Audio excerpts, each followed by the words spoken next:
All right, it is 8:30 a.m. and so I'll call the March 28th regular council meeting to order. And we have in front of us an agenda. And so there are a number of additions to this agenda. So if you would please, I'm going to add at 5.1.1, information session for renewable energy. At 5.5, Kneehill Medical Clinic lease.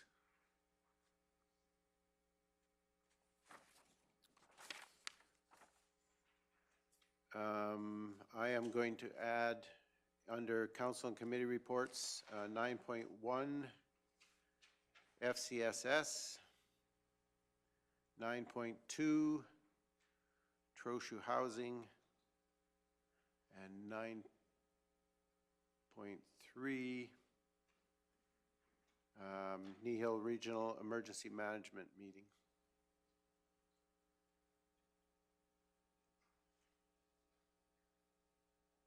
And then under closed session, we're going to add two items, third-party business, section 16, and advice from officials, section 24. And we all thought the agenda was long enough to begin with, right? Are there any other additions to the agenda? Councillor Penner. I would like to add under council committee reports the RMA Convention. Okay, 9.4 RMA Convention. Thank you. Any other additions? Councillor Cunningham. Councillor Penner stole the little one of mine, but I also want to add a verbal on police advisory as well. Okay, 9.5 then, police advisory. Any other additions? Councillor Christie. Before anybody else adds any more to my favor, I'll move the agenda as amended. Okay, before we vote on that, does anybody else have anything else? What? You didn't think you were going to be here past lunch today? I think we had that discussion last night. All right, if there's no further additions to the agenda, we have a motion to approve the agenda as amended. All those in favor? And that's carried unanimously. Thank you. Appreciate your patience. All right, the minutes of the regular council meeting of March 14th have been circulated. Are there any comments, corrections? If not, would someone care to make a motion? Councillor Penner. I make the motion to approve the March 14th council meeting minutes as presented. Okay, thank you. We have a motion to accept the March 14th regular council meeting minutes as presented. All those in favor? And that is also carried unanimously. Thank you. All right, we'll jump right into the business. So we're at 5.1.1. Planning information session for renewable energy. Welcome, Ms. Hazelton, and when you are ready. Good morning. I just wanted to get back to you, as at the February 28th council meeting, council directed administration to organize a landowner education event regarding renewable energy. As a municipality, we would host the event, but council wanted a third party to do a presentation and have an opportunity for a Q&A from the floor. So we have been in contact with the Farmers Advocate Office, and they are willing to present at our event. It's something that they do. Council wanted to make sure that landowners have the information and tools necessary to make an informed decision if they are considering leasing their land for a renewable energy project. Administration is looking to schedule the event in June, since the Farmers Advocate may not be able to provide external public engagements for the 28-day period prior to the provincial election, which is now scheduled at May 29th. So that pretty much takes out all of May. And then we also thought it would be helpful to avoid a little bit of the seeding to get more participation. So Darcy Allen already has several days in June booked, so we're looking to provide a date and time as soon as possible so he can add it to his schedule. So we are proposing the following dates. We did try to stay away from a council day just because you guys were wanting an evening event. So we're looking at June 12th, 14th, 19th, or 21st, and we're wanting to make sure we have your initial date plus an alternate in case he's booked between the last couple of days of conversation. So, so we can make sure we get that covered. And again, there's no staffing implications. We can do it with current staff levels. However, there will be some implications to the budget, which will likely come out of the strategic initiative ledger. Thank you. So comments, questions, thoughts? Councillor Cunningham. So again, I just want to thank council and administration for putting this forward or moving forward with this. Just a question. I know, I think in one other meeting I'd mentioned, like it sounds like Darcy has a pretty full schedule. Daryl Bennett was another one that I had mentioned. I attended a session that he put on in Olds, or just outside of Olds, and just wondered if there'd been any investigation into him as an alternate or maybe as a supplement to Daryl, or to Darcy, sorry.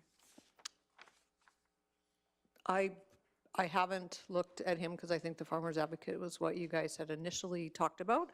And if you're wanting a second, I can certainly do that. I guess I would like to know council's wishes on that. And I don't know if there's any cost for Daryl. There is not for the Farmers Advocate, just so you're aware of that.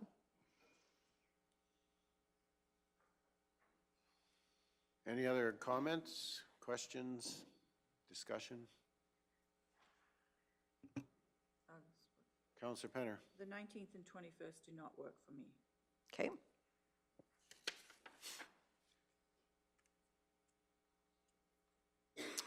Councillor Forbes. I was going to suggest the 12th or 14th, just because it's the middle of the month, so that way spraying may not be underway by then, but we'll be close. Well, I'll virtually guarantee that spraying will be underway by then, but we just have to work around it, I think. I think that the presentation we had from the Farmers Advocate when we met in Rumsey as the central zone was an excellent presentation. I certainly would support we look into secondary information if you feel strongly about that, Councillor Cunningham, or? So just, I guess, attending both presentations, I think they would be very complementary of each other. Both have excellent information, but just coming maybe from different avenues on it. So I think if he was available, I can't confirm, but I was pretty sure that he charges mileage, but I don't think there's a lot of other cost involved. But we'd have to investigate that further. Okay, so that's a possibility. So maybe we could ask that we check into that, but we should maybe confirm a date and lock it down so we know where we're headed. And trying to keep in mind length of meeting as well, probably. So are we agreed then that we're shooting for the 12th and 14th, or 14th as alternate?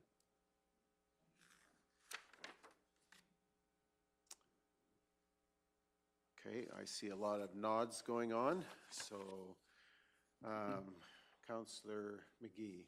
So I'll make the motion that council move to set the renewable energy information session to be held on June 12th or 14th at 7 p.m. We didn't talk about the time, but I like evening. No, sorry, I threw that in. It's good for the discussion. We're saying 7 p.m. Okay, so we have a motion that we set the information session to be held on June 12th or 14th, depending on availability of the Farmers Advocate, and the time at 7 p.m. So does that sound reasonable to everybody? At a location to be decided upon. Okay, any other discussion? Okay, Councillor McGee. And I just wanted to be clear that though it's not in the the motion. I don't think it needs to be that. We have asked administration to look into whether Daryl could complement this or not. Yep, good clarification. Any other comments or questions? Okay, so the motion is we're going to go ahead with a renewable energy information session to be held on either June 12th or 14th at 7 p.m. Location to be announced later. Any questions? If not, I'm going to ask the question. All those in favor? And that is carried unanimously. And thank you, Ms. Thank you. Hazelton. Appreciate it.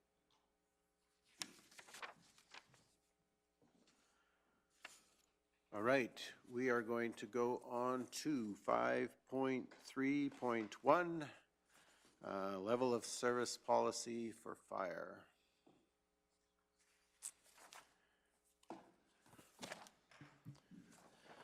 Thank you, Council. I've asked both Deb and Dan to be here to ensure accuracy of any questions that may be asked. I'll start off with thanking Council for allowing us the opportunity to come forward. Our recommendation is that Council approve the draft fire level of service policy in principle. Back in 2003, the region review of the fire services in Kneehill County took place. Following that, a fire service policy as well as a standard operating procedure were accepted by Kneehill County Council. The policy was deleted in 2015, and it remained with the standard operating guide from that point. Purpose of this document is very important to acknowledge, is that it outlines the fire level of service provided within Kneehill County. This is to reduce and mitigate risk for the safety of the residents and visitors, as well as the protection of property within the county. This project came forward with some great help from the regional partnership, which approved the fire level of service policy initiative, where a consultant was hired to produce 6 level of service policies, one for each municipality within our boundaries. We also have mutual aid agreements that I want to point out that between all municipalities of fire services include our neighboring counties, as well as Acme, Carbon, Linden, Trochu, Three Hills, and Drumheller. Going through the KRP initiative, we also included a draft report by the consultant with the recommendations for our fire service. Identifications of service delivery. This detailed the level of response, the minimum staffing requirements for such actions, as well as description for organizational services. Level of service matrix for each of those services make up the rest of the document, which includes indications of compulsory or optional services. Difference from other municipal policies, page 2, changing the minimum staff from 4 to 6 for interior operations, with 1 pump operator, 2 interior on line, and 2 on secondary line for rescue intervention team. 1 backup, 6 is the recommended number here. Note that other policies have 4 as the minimum. 6 will be reflected in our SOGs. Page 5 did not include a structural fire, low-rise buildings, and wildland-urban interface fire suppression. Three Hills identified these as risks in their community and is in their policy. However, Kneehill County does not identify these as risks in our community. We will address these responses in the SOGs to ensure there is support. Individual fire agreements with Acme, Carbon, Linden, Three Hills, and Trochu. Agreements between Kneehill County and each municipality within boundaries were completed in 2020 and 21 and expire on December 31st, 24. We have mutual aid agreements with Drumheller from 1994 that we are currently operating on. These agreements are operational, include shared ownership details, maintenance, insurance, dispatch fees, WCB, operational funding, etc. These agreements would need to be changed to reflect the level of service policy as specific requirements for the municipal fire departments. ICF fire agreement summary specific to rescue services. Acme There's no monetary contribution, nor any acknowledgement of rescue services by Kneehill County. Total operating funding is just over $42,000 plus 2% annually. Carbon, Kneehill County now owns 10% of the Carbon's rescue truck. Total funding of just over $42,000 plus 2% annually.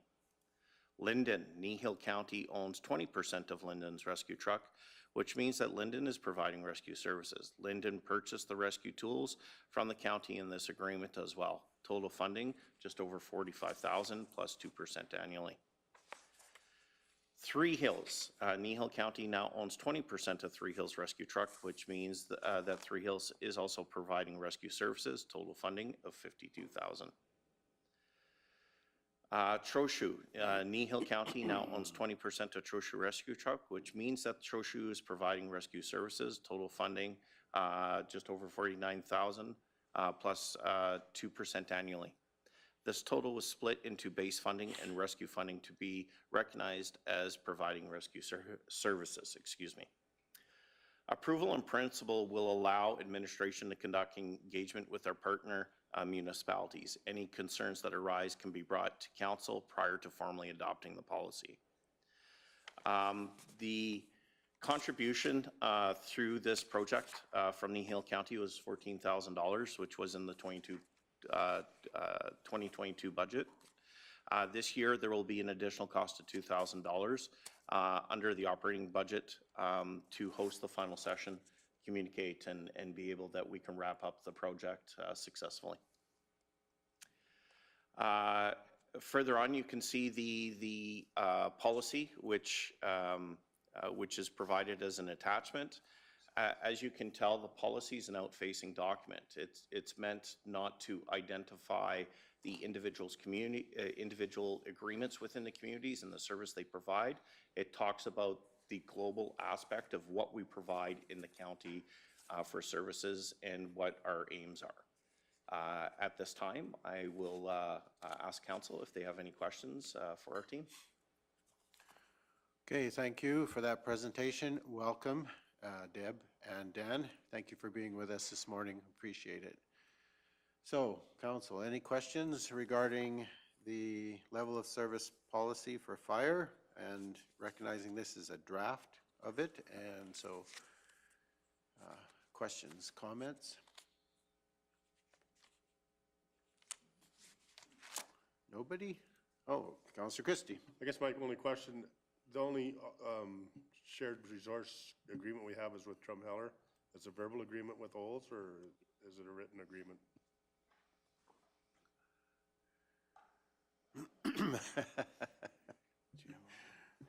Go ahead, Ms. Crossfield. Thank you, Council.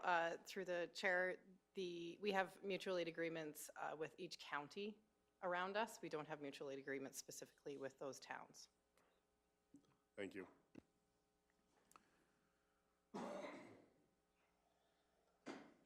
Any other questions? I had one question regarding the age of our contract with Drumheller, and has there been any conversation with the town of Drumheller around that mutual aid agreement that we have with them? I can take that. Through the chair, there has been some changes within Drumheller. We're expecting to have some conversations in the future. However, there has been none scheduled at this point. We're running off the older determinations of our contract, and we're trying to align it in the future. Okay, thank you.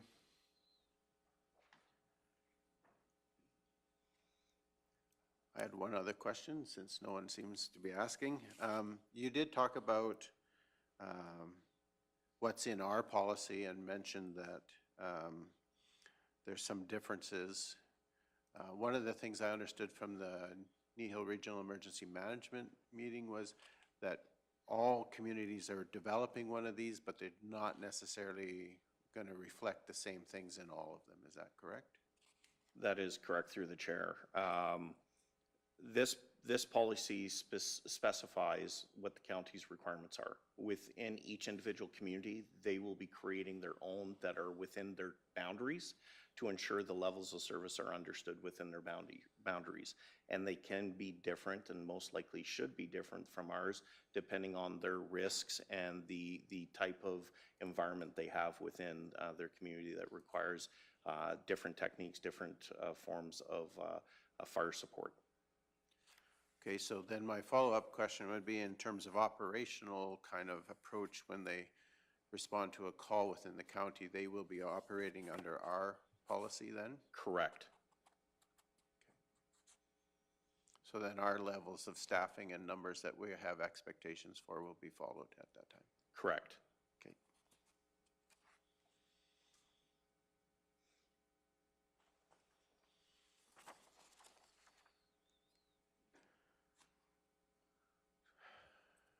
Any other questions? And I have one more, haha. And it just is around you talked about conducting engagement with our partner municipalities if we approve this draft. What form will that engagement take? Like, what are we engaging on? Do you want me to take this, Mike, or? Okay, through the chair, through the project, through the KRP, we've been engaging with our partners quite closely on this policy and understanding what the policy's intentions are. However, you know, how we're removing the detail of what each community is within the policy and concentrating that on the agreements itself. There'll be conversations within the individual stakeholders through the CAO, through the KRP method, and also through the engagement session, which we, in order to close off the project effectively. So we can explain our policy in essence and be able to communicate outwards. We wanted to ensure that council was the first to see this policy. We didn't want individual partners to get it without having council have the opportunity to comment on our policy first and foremost, and then which is the reason why we're asking for it to be approved in principle. Therefore, we can go back to the communities and see if there's any concerns from that point forward. Okay, and I noticed in here that it states that we own a partial percentage of 4 rescue units, but are we just recognizing 3 communities as our rescue? It says here that we own part of Linden's truck, they'll be providing rescue services, and Three Hills, and they're providing, and Trochu, and they're providing, but we also own a portion of another partner's truck, but we're not indicating that they're providing rescue services. So is our expectation that the rescue services within Kneehill County would be provided by the 3 municipalities which we have indicated, or is it beyond that? Deb, do you want to add something?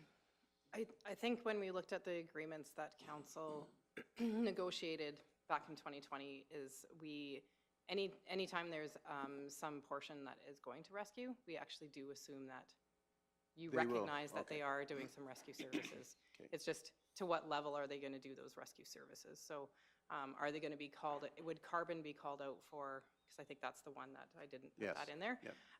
Would they be called out specifically for rescue services? Probably not, because they're not set up with the big rescues like the other municipalities are, Okay. and the training that goes with it. So, yeah.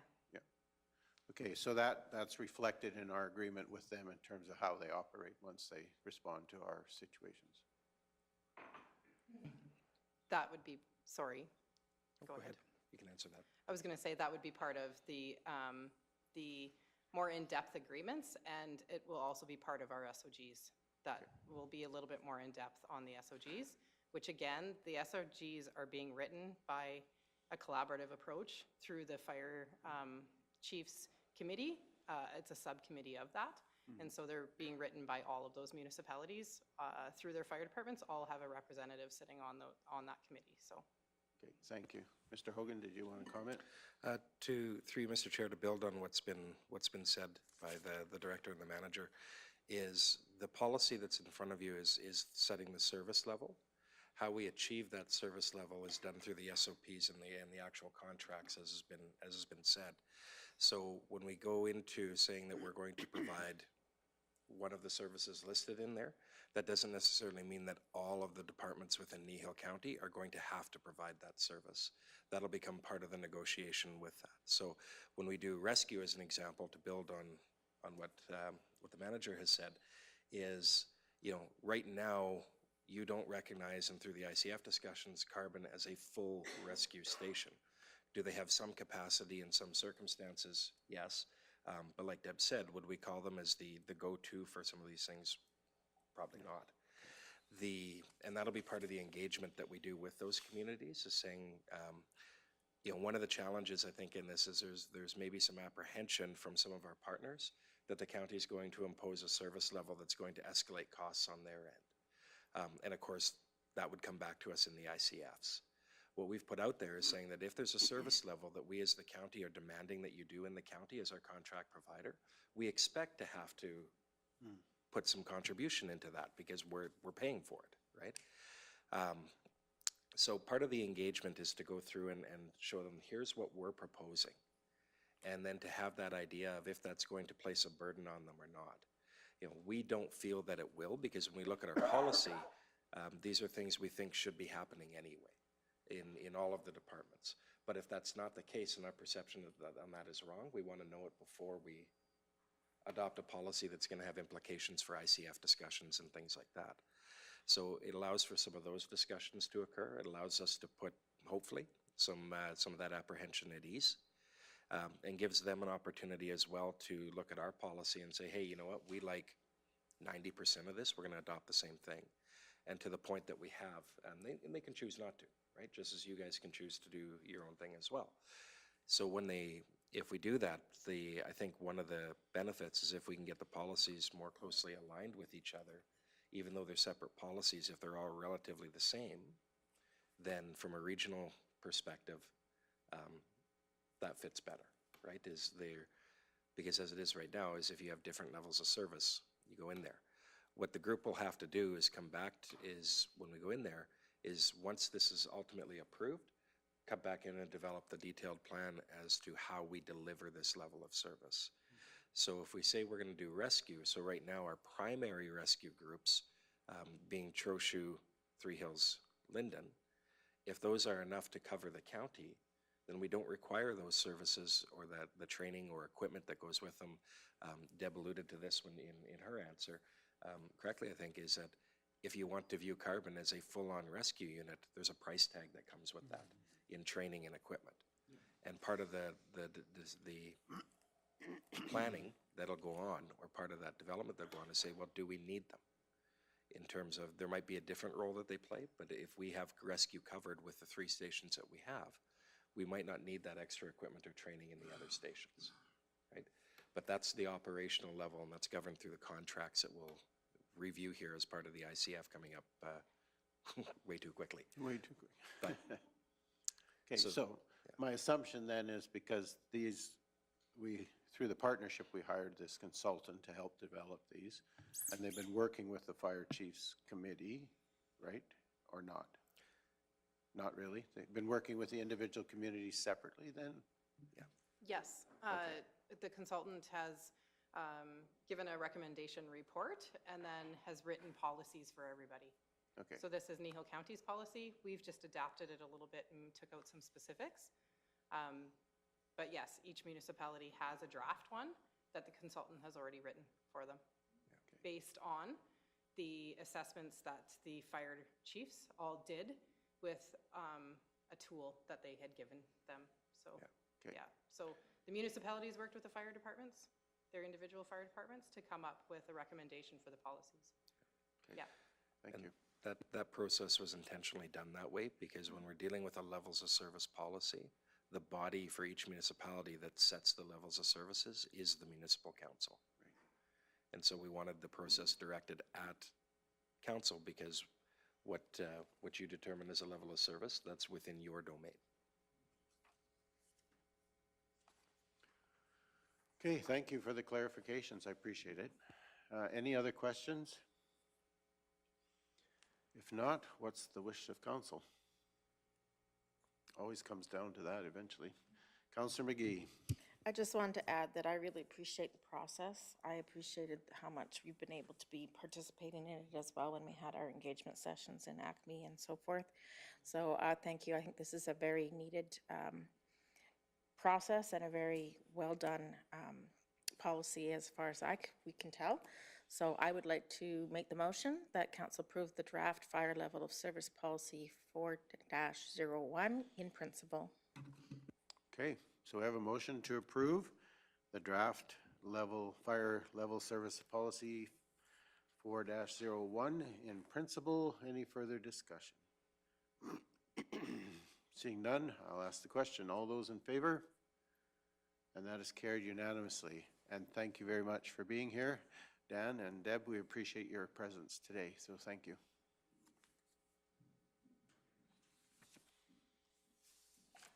All right. So the next item on our agenda we added earlier today, which was 5.5, which is the Kneehill Medical Clinic lease. And we have some information in front of us, but we also have a little bit of information that we need to do in closed session. And I'm suggesting we need about a short period of time for that closed session information to be provided. So if someone would care to move us into closed session, Councillor Christie? So moved. We have a motion to go into closed session. All in favor? That's carried unanimously. And just a note, we won't be that long, so it's a promise.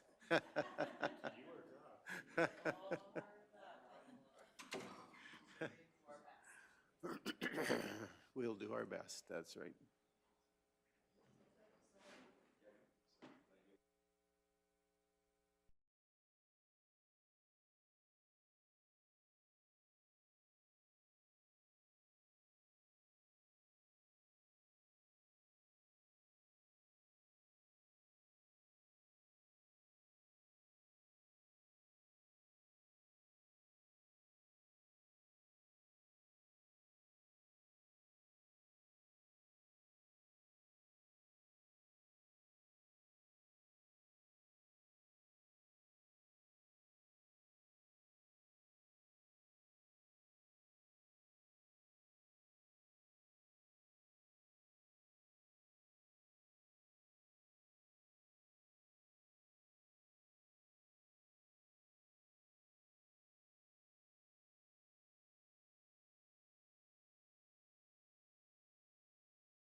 Okay, so we went into a closed session at 9:01 to talk about third-party business pursuant to Section 16. We had a motion to return to the open session at 9:24, and I am now going to call the meeting back to order. So we are at 5.5 on our agenda, which is the Kneehill Medical Clinic lease. And so, Mr. Gannon, if you wish, please, and whether you wish or not, if you would, please.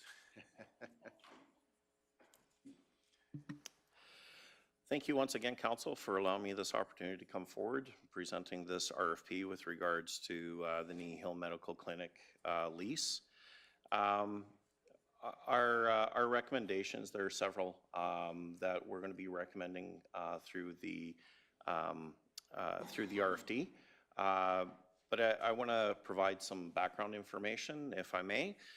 On January 28, 2015, Kneehill County and Trochu Family Medical Association with the Three Hills Medical Clinic entered into a memorandum of understanding with the goal of providing enhanced medical services to the Kneehill region.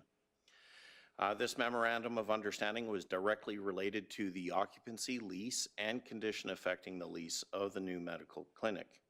The building that was proposed, reviewed, and approved by the doctors back in 2015 was designed so that both a new clinic and a new municipal administration building would be a singular structure with a separate entrance that would be owned and maintained by the county. The county, through this, had two primary goals through its memorandum of understanding. First and foremost is the provision of medical service to Kneehill County residents and the region. The provision of these services to be provided on a timely basis with regards to rural lifestyle, without limiting, but in particular, issues such as clinic hours, doctor availability, ability to acquire a family doctor, and enhanced clinic availability are viewed as service importance. Secondly, Kneehill County desired to collect a reasonable rent based on local commercial rental rates, and to allow Kneehill County to collect the interest portion of the capital investment.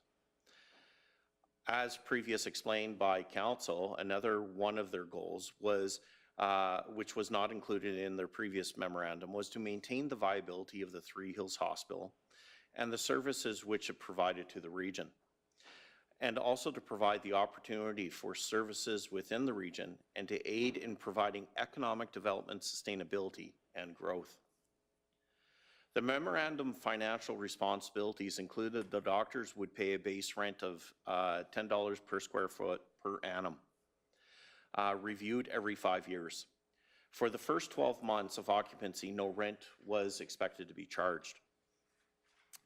This was recognized as the initial startup costs created by the relocation and transition to the new clinic. After the 12-month no payment term, for the next 6 months, the doctors would be charged a rent at $5 per square foot per annum. Prior to entering the newly built facility, Kneehill County entered into a formal lease agreement with the new Kneehill County Medical Clinic Limited, the clinic, if I may, which was for a period of 5 years commencing on May 1st, 2016, which was the expected possession date.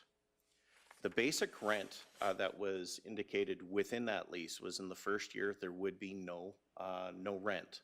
The first 6-month period of year two was $5 a square foot per annum.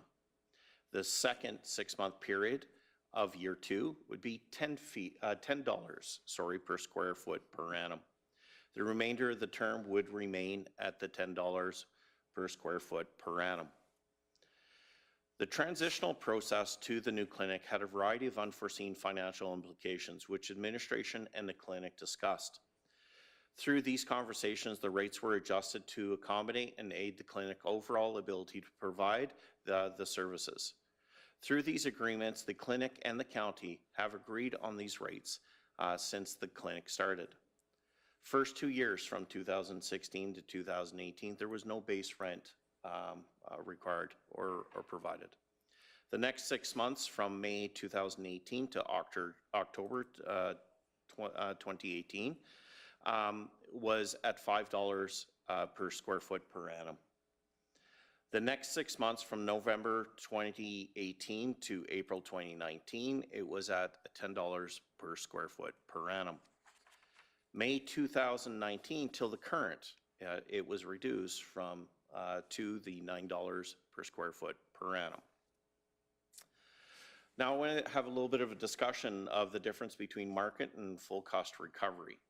Market rate, our team recently performed a survey of the market values for the 5 medical clinics within central Alberta, which indicated an average monthly rental rate of $18.90 per square foot, with the lowest rate of being $13.50 per square foot, and the highest being at $35. The average number of doctors per clinic was 8 doctors, with one clinic having as low as 4 doctors and another as high as 14. I would also like to point out that it is very hard to do benchmarking for individual clinics, as the footprints are different. Most of the clinics that were surveyed were fairly a lot smaller than the current clinic, which the clinic operates here. So, you know, comparing the rates and that benchmarking is very difficult of ensuring you're comparing apples to apples. Now, with full cost recovery, we went through a in-depth review with our financial team, so thank you very much, Corporate Services, for your help. The yearly cost to the medical clinic, the amortization was $65,483. The capital replacement reserve contribution, $48,000. Property tax, $91,623, which was identified through an audit that we need to start charging now, as the clinic does not qualify as a nonprofit. The insurance portion of $6,175,000. The facility maintenance labor at $29.87, facility maintenance expense of $28,184, and snow clearing labor at $21.84, for a total cost of $244,637. Now, if we are to look at these analytical results, the current monthly rate of 75 cents per square foot per month, the full cost recovery rate of $2.04 a square foot per month. The county currently subsidizes the clinic at 63.21%. On August 30th, 2022, administration met with the representatives of the Kneehill Medical Clinic to negotiate their next lease agreement with the county, which was due to expire on the 1st of November 22. Administration through this process had made efforts to maintain that they are solely the landlord for all intended and purposes of the lease renewal. Administration, on the request of council, has presented an invitation to the doctors and management staff of the clinic to discuss this information so that both council and the clinic can engage in a meaningful, progressive dialogue for future lease direction. Administration has presented a willingness to extend the current rate of $9 a square foot per annum, or 75 cents a square foot per month, for the next 2 years, which doctors have agreed to in principle. Contract is pending. Now, for discussion, administration had been presented information that indicated that the clinic portion of the building was not exempt from taxes, which previously had been maintained. The new information through an internal audit found that the clinic was not a non-profit organization as stipulated in the MGA and did not meet any other criteria in section 362 to be exempt. The estimated taxes of $91,623 is due to commence in 2024. Unfortunately, the new agreement to amount of $9 a square foot per annum, or 75 cents per month, is short $1,623 to cover the total tax amount required. To legally enter into the lease contract, the clinic administration would be required to either for us to reapproach the clinic with an increased rate of $9.24 per square foot per annum, which equates to 77 cents per square foot per month, or to pass a tax exemption bylaw under Section 364 of the MGA for community family medical clinics, means a business located in the county in which at least one full-time equivalent family medical physician licensed by the College of Physicians and Surgeons of Alberta practice and provide family medical services to a member of the public. Administration has received a legal opinion that the tax exemption bylaw route is the best and only route available to the county to ensure that the family medical clinic in your municipality building continues to benefit from an exemption from tax. The financial implications are a loss of tax revenue of approximately $91,623 and an additional loss of $309,600 over a 2-year term in subsidized costs. At this time, council's options are council may request administration to reapproach the clinic with an increased rate. Council may approve a new tax exemption bylaw. Council may accept the report as information, or council may request additional information. Thank you very much. Thank you, Mr. Gannon, for your presentation and the completeness of that. Appreciate it. Are there questions from council?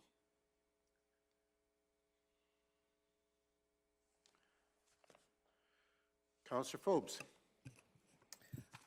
It's not so much a question as a comment. I just would like for people listening to understand that the hospital is the #1 thing for who I am to keep that in this community, as well as the doctors, of course, because we can't run the hospital without them. But the hospital is our main focus, and I need people to understand that.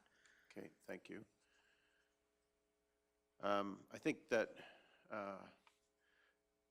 for clarity, I'd like to make a few comments around what we are talking to as well. And I think probably from my point is the most important thing in any discussion regarding the medical clinic and our hospital and healthcare provision to our community is to recognize that the hospital plays a critical role and is the place where the majority of the necessary healthcare providers, you know, we talk doctors, we talk nurses, we talk healthcare technicians, physiotherapists, we're talking lab and x-ray, we're talking a host of supporting staff that are in that facility. And that facility is critical to sustaining our community and to bringing economic development into our area. But like many other vital services required to sustain and grow our community, you know, we have other things that are required to bring economic development, but the healthcare system is very important in that. For me, in this whole conversation, I think part of what we're addressing here, one of the major issues that we're addressing as a council in this negotiation as a corporation with our tenant is communication. And I'm very concerned about sort of where we've ended up in terms of clarity in our role and their role, and sort of what is the role not only of Kneehill County Council, but Kneehill County as a corporate entity, and the greater Kneehill community, which includes our partner municipalities. So there's a big conversation here. There's a lot of history in where we are today, in the development of the clinic itself and the doctor's understanding of how that happened and our understanding of how that happened. And there are some misunderstandings in that history. And so really the role that we have, I think, is to be proactive, to work together with the doctors to have a successful health care future in this community. And today, I guess our most pressing issue is to decide where we're going on this lease agreement and what we are going to look at in terms of the overall costs. We have an agreement currently at the 75 cents a square foot or $9. And we have the issue of the municipal tax of that $91,623. Then long term, I think we have a conversation around what's our policy regarding cost recovery, how we're going to approach our role as landlord, and what policy we set for our administration in terms of their conversation with that medical clinic. But I also feel that that conversation has to include our municipal partners.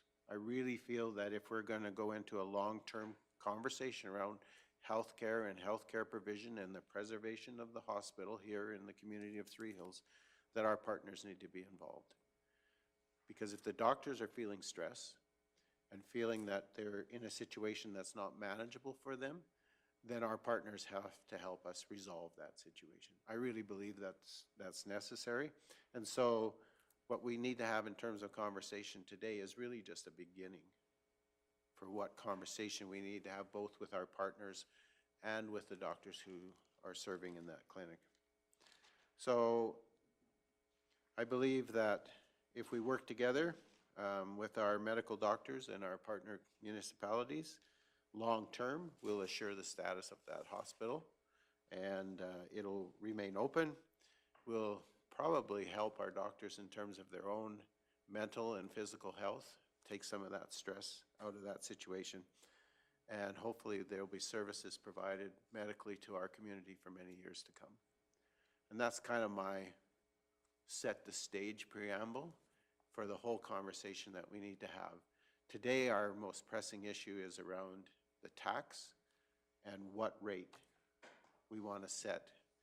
We have an agreement already. We've agreed, really, right, with them in terms of it's 75 cents a square foot. So we're maintaining that lease rate that we've had for many, many years with them. We just have a complicating factor, which is that tax provision. Have I summarized kind of where you brought us to, Mr. Gannon? Through the chair, yes, you have. Today, I'm looking at some guidance from council on how they want us to manage the contract portion of the tax implication, as we cannot enter an agreement with a negative aspect going into it. Councillor McGee. I appreciate everything you had to say, and I want to just bring some clarity, so you can correct me if I don't have that correct. The clarity I'm getting, or I'm looking for, we have two separate issues here in our community. One is we are someone who is trying to lease to the clinic, and the reason why we're there is because of history of wanting to make sure it's here. Yeah. And that's what primarily what this RFD is about. But what's clouding our ability to deal with this RFD, in my opinion, and from what I'm hearing, is that there's a lot of other conflict and pains going around the perception of how Kneehill County is supporting doctors. And I see those as two separate issues, and I think we need to be successful with this issue, we need to talk a bit about the issue of the lack of trust and the pain that is being felt and communicated in our communities. Because from my perspective, we clearly want the clinic, we clearly want to support the doctors, we appreciate them being here, and to not be understood as such as that as the county, I think needs to be addressed as well. So I'm hoping I brought clarity, but also I'm asking, how do we address that under this RFD, or do we need to do a different? We have to follow our own procedures and policies as well and be respected for that. And I'm looking for some clarity. How do we do that conversation around this? Because it's affecting this. Okay, thank you for that.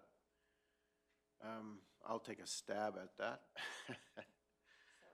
No, it's perfectly fine, because I think that it's really critically important that not only our ratepayers, but the greater community that makes up Kneehill County and our partner municipalities need to understand that Kneehill County has and will continue to support that clinic.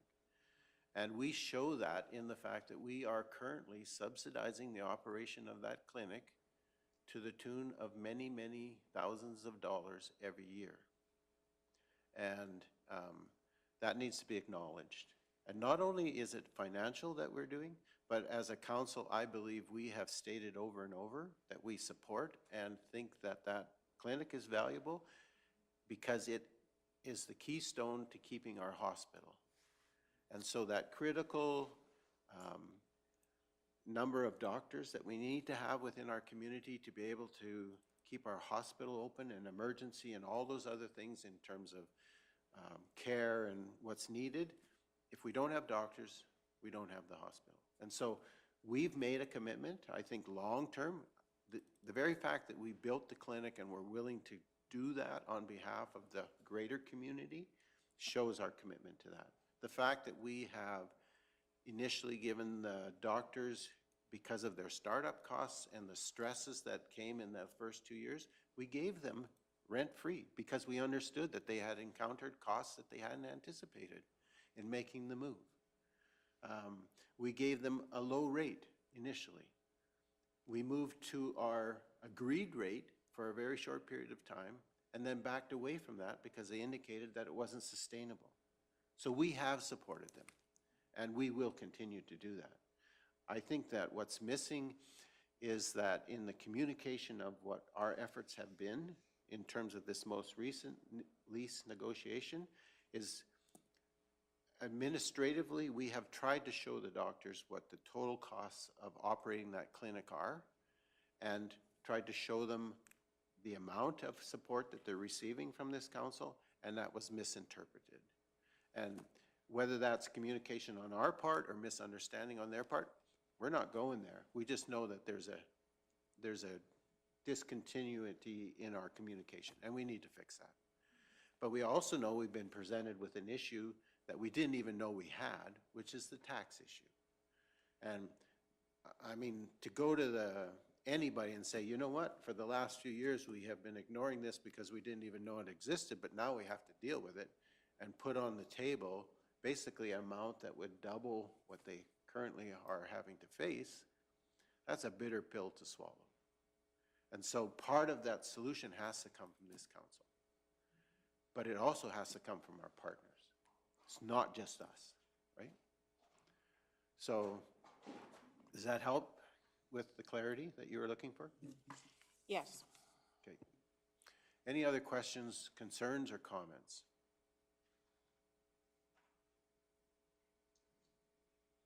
Anyone? Councillor Christie. I guess the tax implication caught us off guard for sure. But to me, it appears there's a solution by having a bylaw for all medical clinics. I don't, for sure it affects our clinic, but how many other clinics in the municipality does that affect, or does it matter really?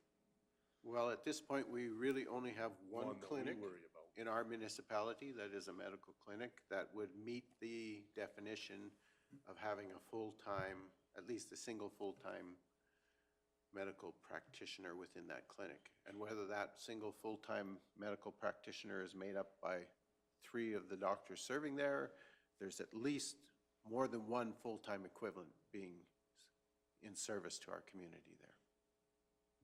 For me, that would be the first step, is to put that bylaw in place to address the tax situation we didn't know about. That would lower our operating costs of that building, but for sure, we have to work together to make it happen. Okay, so any other comments regarding the bylaw? Councillor Penner? Or this issue in total, yes. Part of this RFD, and I want to thank administration for doing it, we requested that they present an invitation to the doctors and the management staff of the clinic to discuss it. What's the follow-up on that, please, if somebody could let us know? Through the chair, thank you very much for your question. We did present it formally in a letter. The response that we got back from the clinic was that they most likely will try to engage with us in the fall. However, in further conversations, they said it might even come sooner. So what that means, I'm not quite certain yet. Summer is busy for everybody. So in order to get maximum participation, I think that's what's trying to be discussed in the background right now. Go ahead, Councillor Penner. Thanks for that. Hopefully, it's sooner than later. It's nice to deal with some of these things. So hopefully, it works for both sides here, that we can get together sooner than later. Thank you for that comment. Any other concerns, comments, questions? Councillor Cunningham. I just want to follow up on what Councillor Penner said. I would just really like to encourage the doctors and the management staff to come to a meeting with us. I think most of you know I'm a face-to-face meeting person, and I think, you know, a lot of things can get clouded, so I think it would be great to have them come so we can work together as a collective and, you know, talk about the challenges and celebrate the good things that have happened. Of course, we all know they've gone through a very challenging time with COVID, as have all of us, right? So, yeah, just really looking forward, like Councillor Penner says, hopefully sooner rather than later. Whether it's a supper, an appetizer night, whatever, we'd just really like to have them come and meet with us. Thank you. Appreciate that. And I just want to add to that comment that although we have extended an invitation to them, that there needs to be recognition that the responsibility is not this council's alone.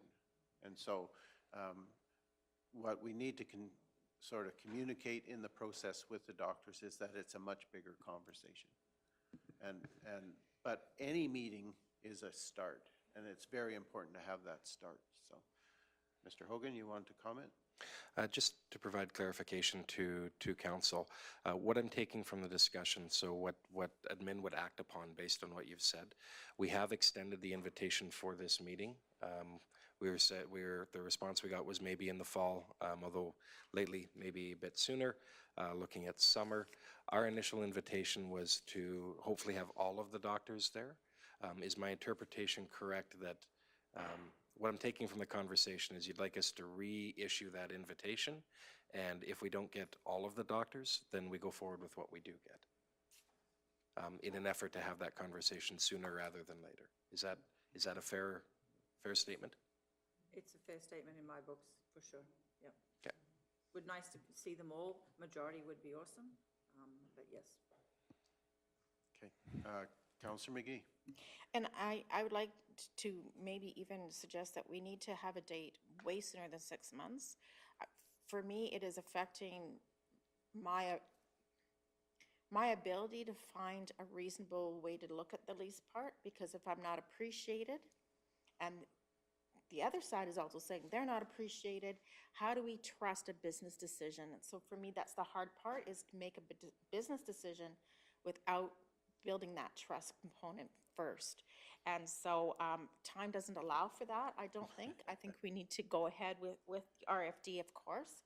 But because of that, I'm asking, could we please request a date within, like, I would like to say within 6 weeks. It needs to happen right now.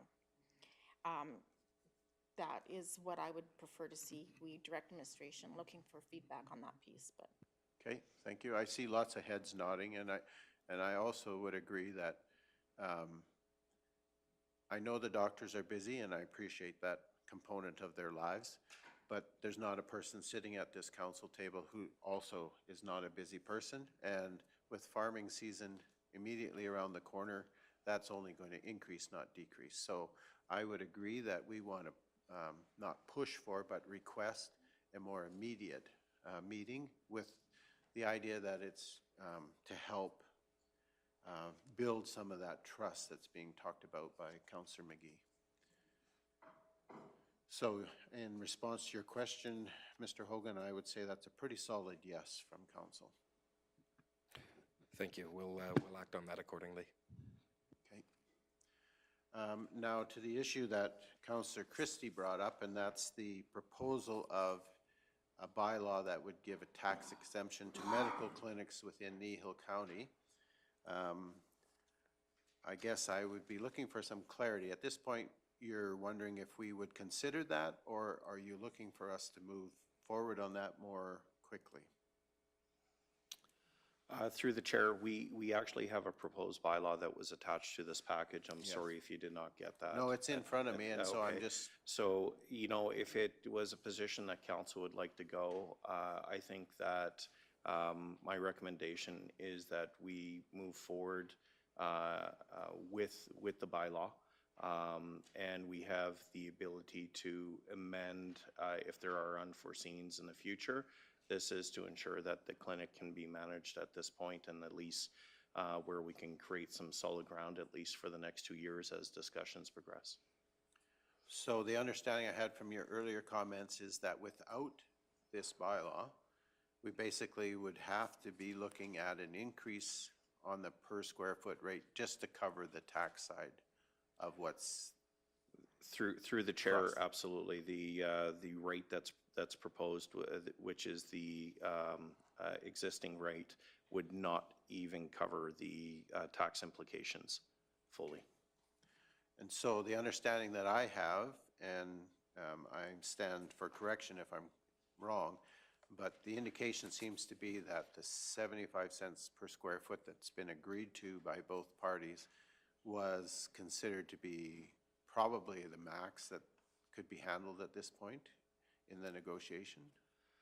Through the chair, I believe there was some sentiment from the medical clinic that they were actually looking for a reduction in that rate. However, through negotiations and the conversation through the letter that we sent to them justifying our cost and given more explanation of where we're at, they agreed to the rate in principle for the next 2 years. The complication of the tax implication came after that conversation already happened. Okay. So what's the wish of council? Would you like some sort of walkthrough just to get a clarity on what the bylaw states and how it's going to operate? Okay, so Councillor McGee. I also have one question that I kind of am bothered by. I feel like we're fast-pacing this for good reason, but we're not then allowing for the transparency of our residents to be part of this conversation. And I feel like we need to look at this bylaw more thoroughly, and I think our residents have a right to take a look at this bylaw before it's ever voted on. And I know that means we're extending time, but I represent our residents, and with our residents not being exposed to this, I just am not comfortable with us going into a voting position for it. I would rather see it on our next meeting. Okay. But I want feedback before I make a tabling motion. I'm not tabling it this time. Right now, I want to discuss the philosophy of possibly choosing to do that. Okay, no, appreciate that. So I guess I would look for feedback from the councillors, but also Mr. Gannon, you had a comment in terms of how that might impact the negotiation going forward, I assume? Perfect. Thank you. Through the chair is respectfully, I understand that point of view completely, and we can communicate to the clinic of further delays just to ensure due process is maintained. Council could, in my opinion, and I'll defer to the CAO, of being able to accept first reading and then come back later and do second and third reading if through the consultation portion, but at least first reading could be presented today, and then the general public would have a viewpoint of the actual bylaw and come back at the next session to comment or potentially be able to move to second and third reading. Mr. Hogan. Through you, Mr. Chair, to build on that, I was going to say that I don't think that having this, bring this back to the next meeting, I don't think will place any undue burden on the negotiations. We are operating on a month-to-month right now under the same rates as the same subsidies we have before. An extra 2 weeks is not going to change that. To further build on what Mr. Gannon has said, is you do have a couple options in front of you. You're under no obligation at any meeting to give all 3 readings to a bylaw. The idea behind spacing them out is to give, if you go back in the historical records, sober second thought as to some time in between. So you have a couple options in front of you. I think I would endorse the one that Mr. Gannon has put forward. You could do no readings today and bring it back and potentially do all 3 readings, or do 1 reading and bring it back the next meeting after that. That's a process that's open to you. I do endorse you could give first reading and first reading only today. Once you give, a bylaw needs 3 readings to come into effect. So you don't, by giving first reading, you can say, hey, we're thinking of heading down this route. But just because you give first reading does not mean you're under any obligation to give second or third. So you do have that ability to do that as well.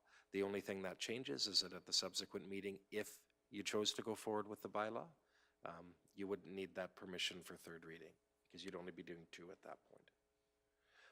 It is also possible that the wording of a bylaw can change between readings. So if you do find that there's something in here, you can tweak the bylaw, or the bylaw can be tweaked prior to second and prior to third reading before those are given. So you have a couple options open for you. Each one will, I think, accomplish the giving some time to bring this back to next meeting. Appreciate that clarity. And the other thing I think I would like to bring into the conversation right now is significant amount of history and knowledge is not sitting at the table with us today in the form of our reeve. And if anybody has the history and the connection with the negotiations from the very beginning, it would be Reeve Whitstock. And I certainly think it wouldn't hurt us to have his wisdom and input if we go forward. And so if we choose as a council to give first reading today and or table, I think that just gives opportunity for Reeve Whitstock to be present in the room when we conclude our conversation around this particular bylaw and moving forward. Councillor McGee. Thank you. I really appreciate that conversation. I just wanted the clarity, and I'm quite content. I also agree with having Reeve Woodstock as part of the conversation. And I also left out that I really want to say, I really appreciate that administration has found great problem solving for us to move forward in a way that will be constructive and helpful, to emphasize that we really are looking to support the clinic being successful. We really are. Thank you for that comment. So where are we at? What's your wish? Okay, so I see a general consensus in the room that the council would like to be walked through this bylaw, so we have a better understanding of how it would work and what the outcome would be. And so, Mr. Gannon, if you wish, or Mr. Hogan, whoever wants to tackle that, we would appreciate your assistance. Perfect. Thank you, Council, for the opportunity to go through this proposed bylaw. In the beginning, you'll see that as the structure within most bylaws, they give the, excuse the term, legalese of whereas and to understand the implications of the partners involved, which is the Kneehill County and the Kneehill County Clinic. The purpose of this bylaw is to encourage business development of non-residential properties that operate as a community family medical clinic in the county for general benefit of the municipality. Establish tax exemptions with regards to Section 364.2 of the Municipal Government Act for assessed persons operating businesses that operate a community family medical clinic within the county, whereas the criteria and requirements set out in the bylaw are met. It provides a process for application for tax exemption, so they will have to apply for this to ensure that a tax exemption is provided, and provide a process for review by council or refusal or cancellation of a tax exemption under this bylaw. So we have the definitions that are within here: the applicant fee, assessed person, the CAO community family medical clinic, which means a business located in the county in which at least one full-time equivalent family medicine physician licensed by the College of Physicians or Surgeons of Alberta practices and provides family medical services to members of the public. So I want to clarify, this has to be on a non-residential property, right? That's the understanding. They can't operate from a home. They have to operate from a non-residential. And it really opens the opportunity within the municipality of potentially attracting other medical clinics through our boundaries. The county, council, a decision means the decision to grant an exception or to reject the exception application or cancel the exemption. An exemption means the portion of the municipal tax or small business non-residential property that have been determined to be exempt in accordance with this bylaw. It goes through first year of business, Municipal Government Act, new development, non-residential property, means the type of property falling within the assessed class specified in section 297 1B of the Municipal Government Act. Property and qualifying property. Now, if we go further into the interpretations, the following rules apply to the interpretation, of this bylaw. Headings, titles, margin notes, and pre-movals in the bylaw are for the ease of reference only. Gender-specific words, phrases, and references are intended to be general neutral, and the singular includes the plural or the context required. Every provision of this bylaw is independent of all other provisions, and if any provision of this bylaw is declared invalid by a court, all other provisions of this bylaw remain valid and enforceable. Reference to bylaw and enactment in this bylaw includes amendments and replacement bylaws and enactments and regulations and orders thereunder. Authority and eligibility for exemption. The authority to grant exemptions, the CAO has the authority to determine whether the exemption will be granted in accordance with the terms and conditions of this bylaw.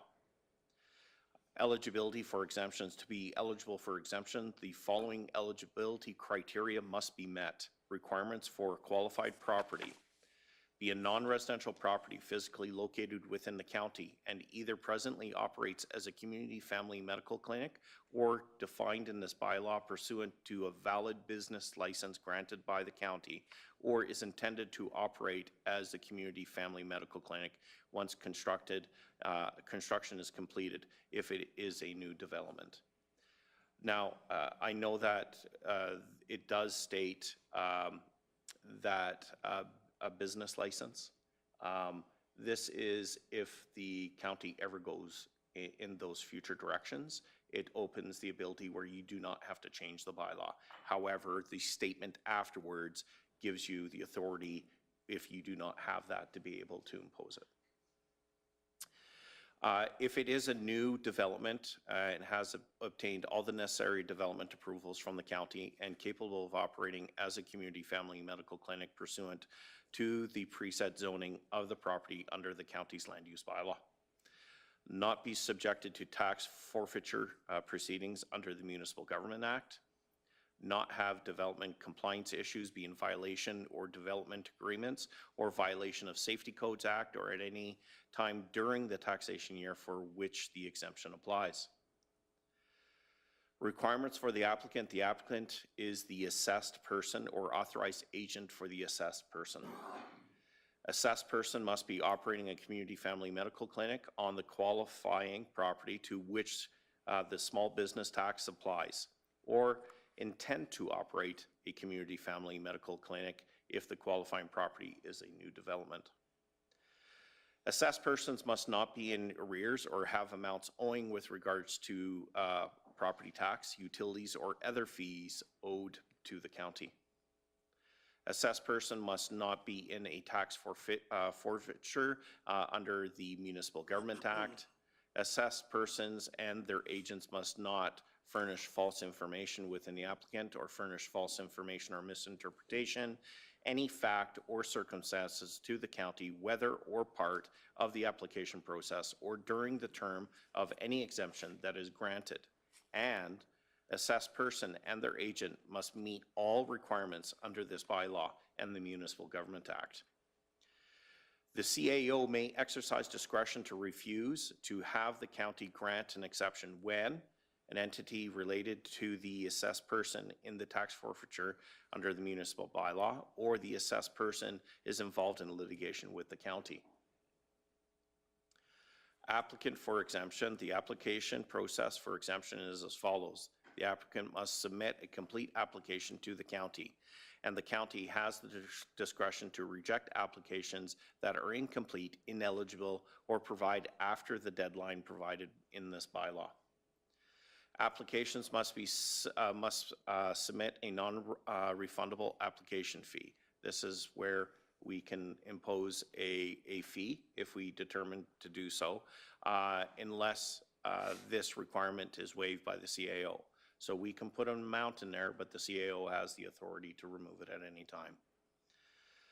A complete application must be received no later than the last business day of April of the year in which the qualified property or assessment person would qualify for an exemption pursuant to this bylaw.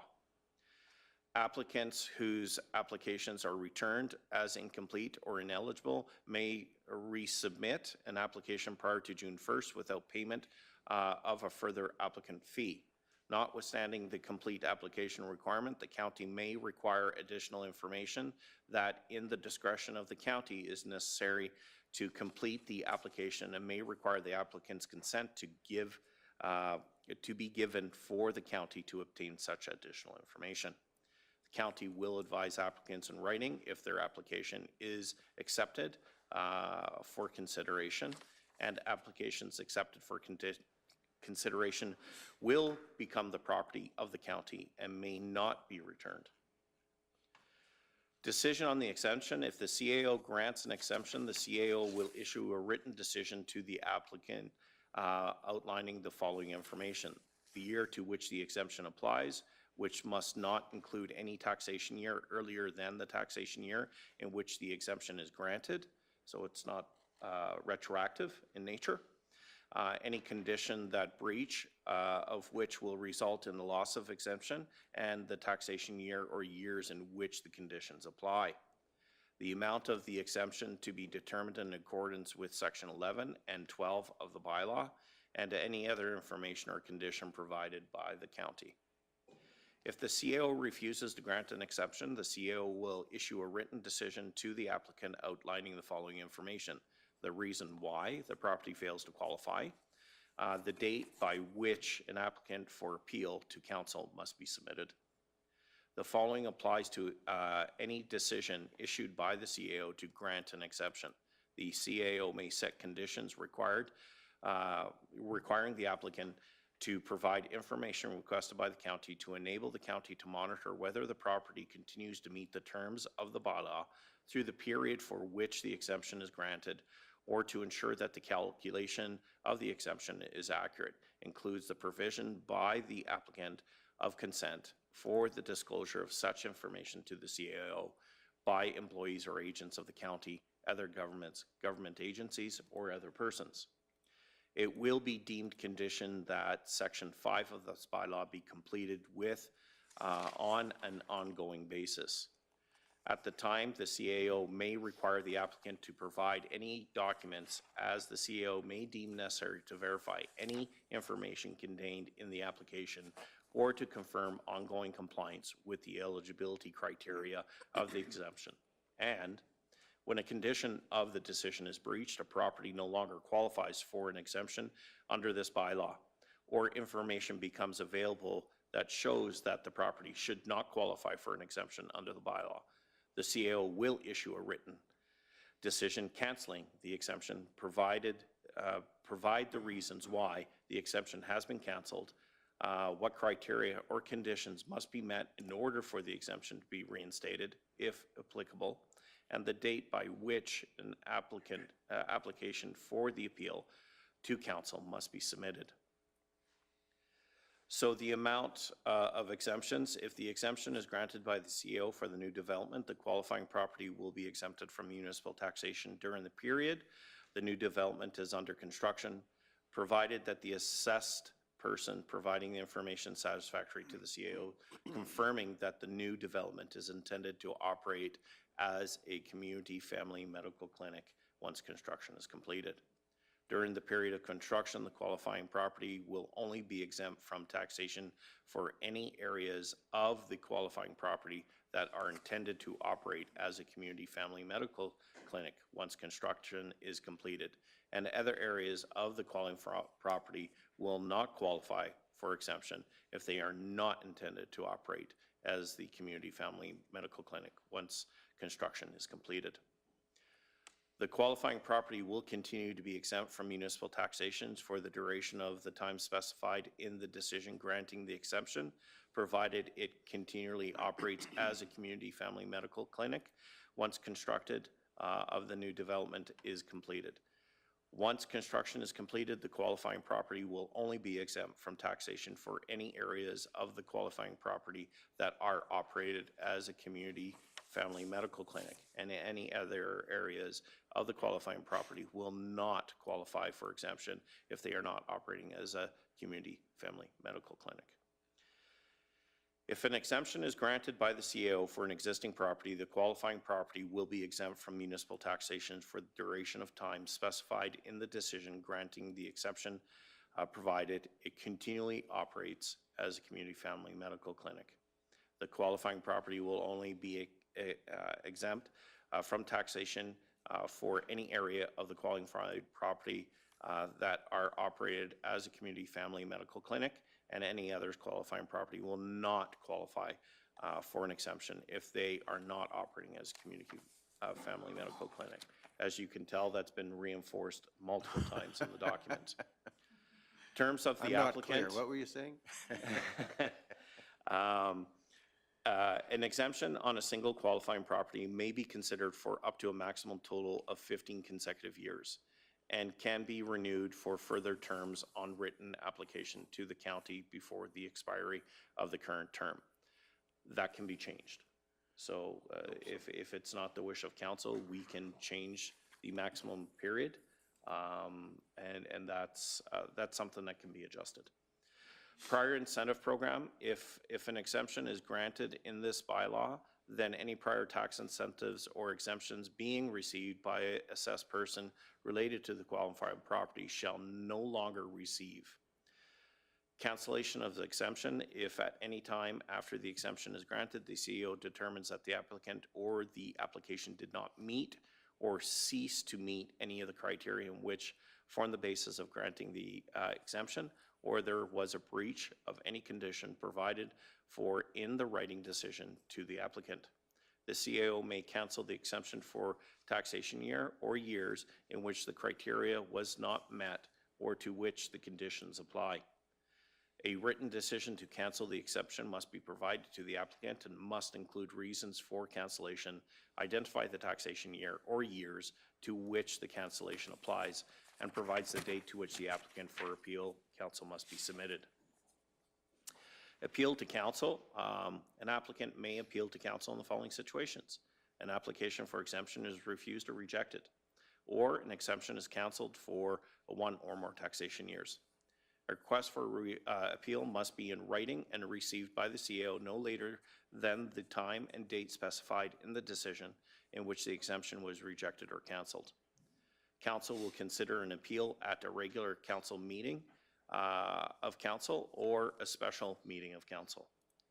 The application shall be, the applicant, shall be advised of the date and time that council will meet and consider the appeal and has the right to make presentation to council at that meeting. Remedies available to council upon conclusion of an appeal are: council may uphold or revoke a decision of the CAO with respect to the outcome of an application or cancellation of an exemption. A council can revise or direct the CAO to revise a decision with respect to the outcome of the application or cancellation of the exemption. In accordance with section 467 of the Municipal Government Act, complaints about a decision may not be made to the assessed review board. Thank you very much. Well, thank you. Appreciate you walking us through that. Are there questions? Councillor Christie. My question is, with all the terms in here for construction, would this policy have to be retroactive to cover off any previous tax that we overlooked to be when the clinic opened? Through the chair, there's no going back on the taxes at this point. Our path forward is that taxes will be implemented as of next year. So the exemption was put in. It was not retroactive in respect, wasn't reviewed in the past. It was reviewed and audited where we have to make the correction for the future. Okay, thank you. Other questions? Councillor Forbes? Just for clarification, when the exemption is granted, the tax still exists. What happens with the tax being exempt, like the dollar amount? Through the chair, I'm sorry, I don't So the understand. 91,000 plus dollars. Correct. We exempt that from them paying it. Who's going to pay that tax? Because it doesn't just go away on our books, correct? So the tax portion of that is an exempt tax. So it's actually written off as an exemption. So there is no, the taxation is an exemption, therefore there's no cost coming in.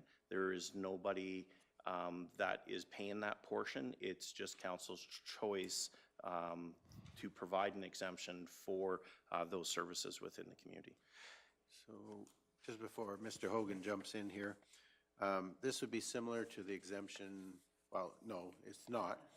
This is an exemption by bylaw. We do exemptions through resolution currently for people like gas co-ops. And so the taxes that they would necessarily be paying us through resolution, we exempt them from that. So we don't receive that revenue. There is no, it doesn't go on the books either for or against us. So, Mr. Hogan. I think, through you, Mr. Chair, I think you've covered it. In essence, if I can do the translation, in essence, it does disappear, is the purpose of it. So this particular section of the Municipal Government Act is a newer addition to the Act. It does allow for, its main purpose is as an economic development tool. So we're sort of using it, proposing it as that, but it also has this other impact or this other use for which we're applying it here, which is to help facilitate help facilitate the hospital and the medical clinic. But it because of the nature of how the bylaw has to be, it does mean that if anyone started a family medical clinic anywhere in the county, they would also receive this benefit. Upon applying for it. Correct, yes. Councillor Forbes. My next question would be the application. Does the $50 to process that cover the cost of our admin doing the work to process this application? Yeah. Through the chair, we haven't evaluated what that true cost would be because we have no current process in place for this. But it is a realistic application fee between $50 and $60, depending on the amount of administration we feel that there is required. At the same time, the CAO has the authority through this bylaw also to exempt that. So we can charge it, or we can accept not to charge it. If we find that there's more administration to actually handle the deposit versus the recoverable, then there might be a case to be said to just waive it. To build on that, it is one thing, understanding council's likely going to either table the motion or give first reading. You could outright deny it too. But if it is going forward, there's likely going to be a space in there for some of that comment, but it's also something that admin can assess and come back to you. As Mr. Gannon said, we can look to lower it, we could look to increase it. Those are tweaks we could make prior to second reading. So I'm just going to add a comment here, both in regard to the length of the application exemption and the fee. I really would like to see an acknowledgement of the fact that this exemption is something that's beneficial to the business and or clinic. And I really would like to see it stay at the front of their minds. So if we grant an exemption that lasts for 15 years, that gets lost in the translation. In my mind, to be completely upfront, is I think this should be an annual application for exemption so that it stays front of mind, and the benefit that's being received from the county stays clearly in the minds of the operators of that clinic. So a $50 fee for an annual application for an exemption of a massive amount of tax, in my mind, does two things. One is it keeps it current in their memory that they are receiving a benefit from the county, and that the county is wanting to encourage that business to stay. But I think that, man, if we said for the next 15 years, you can just forget about it, the problem is they will forget about it. And then the fact that they are receiving benefit and the county is supportive of what they're doing gets lost. And I think that's somewhat what has happened in our last 7 to 8 years of the operation of that clinic. So in my mind, I really feel that we need to look hard at the length of that exemption. And if 1 year is too frequent, certainly I think 15 is too long. Mr. Gannon and then Mr. Hogan. Thank you very much. We can make any changes within the time period as stipulated. There is also one item that I should point out with the length of time, is that if council chooses to revoke the bylaw at any time, a lower term has less implications on any future clinics to understand of the implication of tax exemptions. Mr. Hogan, go ahead. The length of it, we can assess that prior to further readings of the bylaw coming back. One thing that we will have to have some discussion about or talking about is that as it pertains to the actual conclusion of the lease agreement, if we're looking at, we've offered a 2-year lease, we might have to go 2 years to accommodate that, but that's a legal question we'll sort through on our end and make sure we have the answer to that when this comes back. Yeah. Well, and certainly if we have to match it to a lease term, in our case, because we are a landlord, then I have no objection to that, but I have a strong opposition to the length being maybe beyond that. Any other comments or questions? Councillor Christie. Just to keep it in discussion, I'll make the motion to pass first reading of bylaw 1882 with some more clarity on the term of that bylaw. If it matches the lease or however you want to write that in.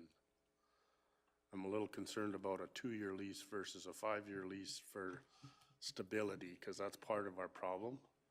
A 2-year lease doesn't give them stability. So I think we're in for a big, long discussion here, but I think the 5-year lease, I think, is more important to them than us, to give them long-term stability on their contracts. And I think, I mean, we're into this for 8 years now, and I think the last contract was 5 years before that we've been skirting around. But the motion is to pass bylaw, first reading of bylaw 1882 for discussion. Okay, so we have a motion we would give first reading to bylaw 1882. And as it's going to be amended, I think is the clarity that we need, that there'll be some amendment as far as the length of the exemption and somehow trying to match that to a term of a lease, because that's specifically what we're dealing with in this situation. And it's hard because we're making a bylaw that might apply to 3 or 4 facilities, but we specifically are dealing with a single facility at this time. And so there's some complication, and I guess in the language, we're trying to make it broad enough that it could cover all possibilities. But at the same time, we also want to look at what's reasonable in terms of something that's less than forever, kind of, right, in our memory. So, Councillor McGee, did you have a comment? And then Mr. Hogan. I just need some clarification in regards to that. How would it look on the lease? So are we given a lease amount plus, how do I want to say this? Do we show on a ledger in the lease that this is rent and this is taxes? Or do we just have it all tied in as one lump sum? Because I think maybe that could be where we define them as 2 separate things, and then there's an exemption for that second thing. I'm not certain how that could be written into the lease so that that clarity is there for both sides. Can you help me with that? Good question. I think Mr. that's, through you, Mr. Chair, I think that's something we'd sort out.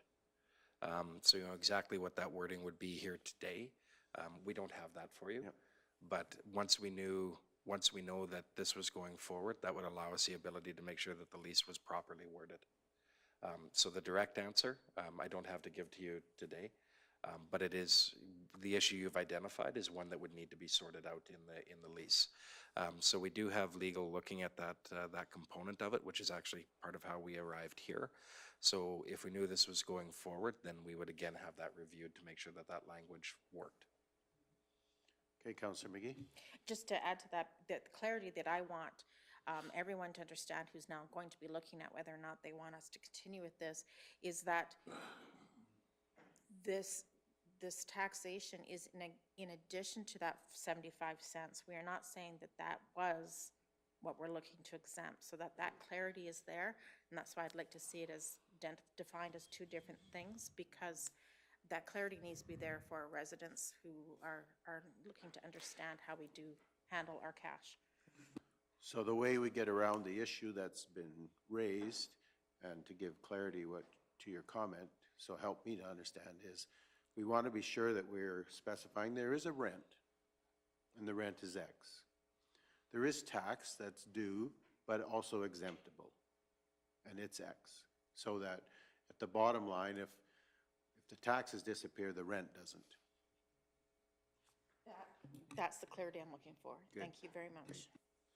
Mr. Hogan, you had a comment? Just through you, Mr. Chair, to build on what you've said. Yeah, the lease agreement somehow will reflect that, because yeah, the issue here is we are not making the clinic rent-free. That at no point has entered the discussion. So if council wants to go that route, that's a whole other discussion that we haven't had yet. But so there would still be a rent charged. What this is really doing is potentially fostering family medical clinics within the county, but primarily in this particular application of the tool is making the cost recovery component of the rent less. But the rent itself still exists. It gets us around the complication that the MGA and the assessment provides us. Correct. To go back to an earlier point around Councillor Christie's state, you have two options going forward with that. Is if you want to see a change made to that term right now, council should have endorsement of that amendment to the bylaw for first reading. If you're comfortable knowing that we're going to look at it and bring a recommendation back and tweak it prior to second reading, then you would grant first reading to what's in front of you as is. So either way will ultimately accomplish the same thing. It's just which process you want to use. Okay, so Councillor Christie. As is, I guess, as long as the discussion is open, and that's what I said, is it's a big discussion that we're going to have on the lease agreement. This is just part of it. Yeah, and I think what we've heard is that prior to second reading, council wants to have some discussion around the term length of the possible exemptions. So I would anticipate that would form part of the debate that occurs at the next meeting. And to acknowledge that even if we came back for second reading at the next meeting, we don't have to do third if there's still outstanding things we're concerned about, so. That's correct.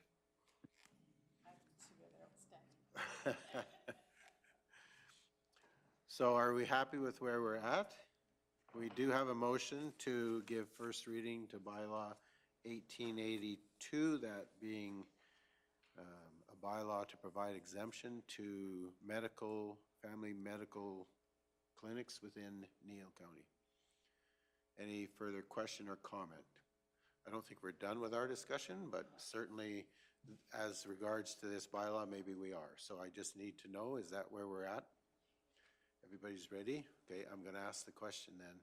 All in favor of giving first reading to bylaw 1882? And that is carried unanimous. So there we are. All right, so, excuse me.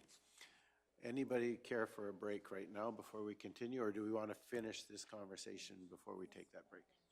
Okay.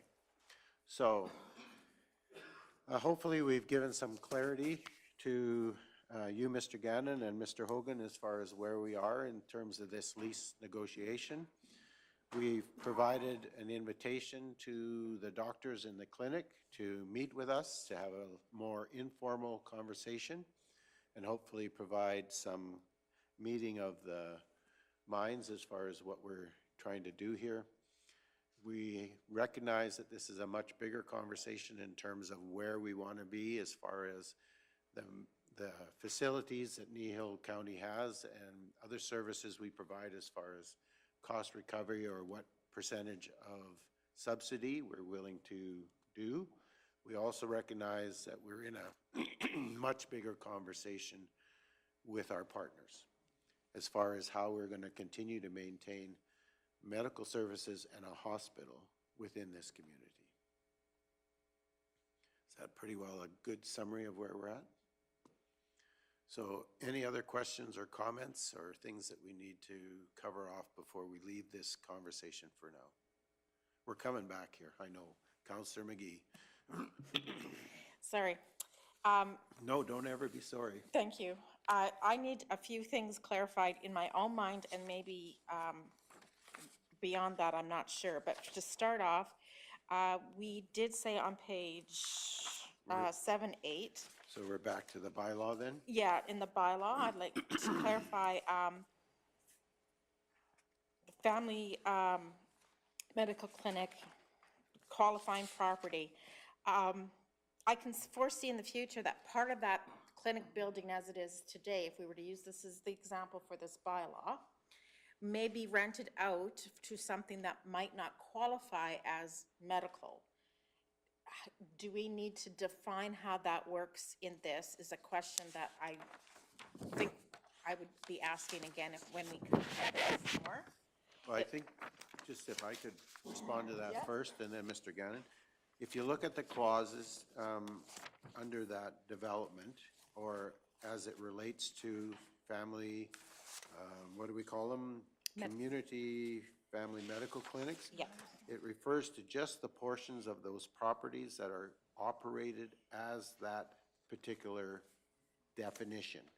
Any other portion of the property that's not operated in that way is no longer qualified for the exemption.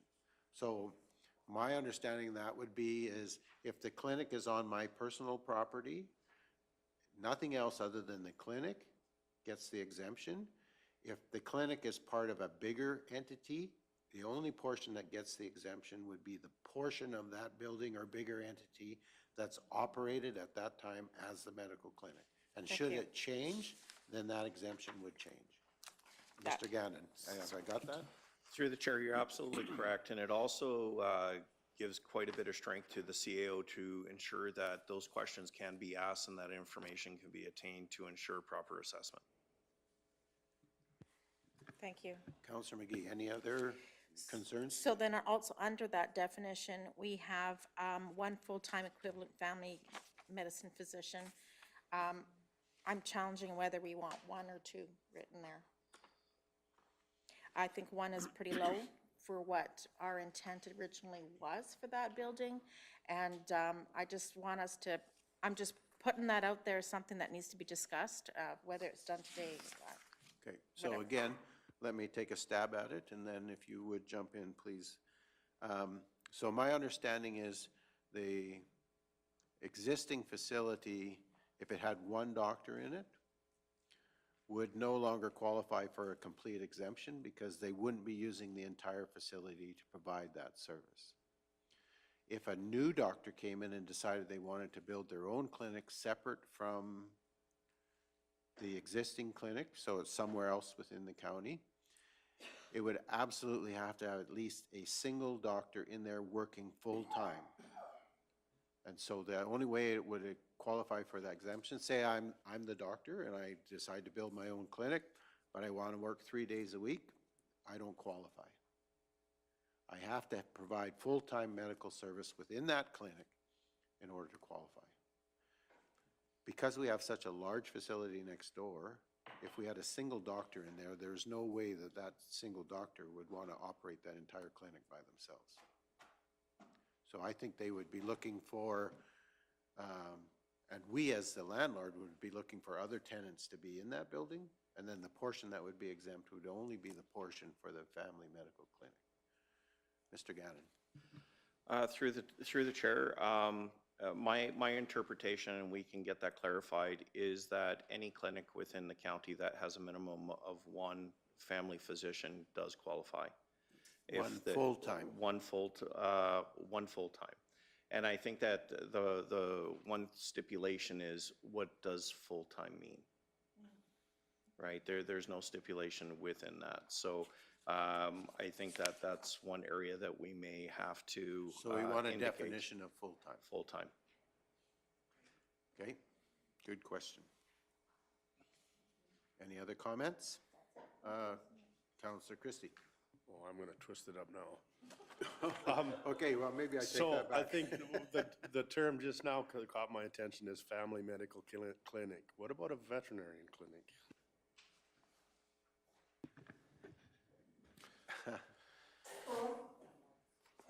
I would assume that it doesn't qualify under this because this, we're talking, so are we better put a definition of what family means in there, or do we have one of those in there? It's in there. Yeah, there, through Mr. Chair, some of the criteria that's in there, the individual or individuals, but we're talking one because that's the qualifying.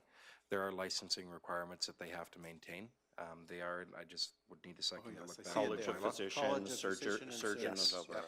So what that essentially means is that you have, you know, if somebody started a medical clinic somewhere else in the county and they're a family physician, licensed and good to go, then they could potentially qualify for this. Somebody starting a vet clinic or a chiropractic clinic or massage therapy do not qualify under this bylaw for an exemption. Okay. Any further questions?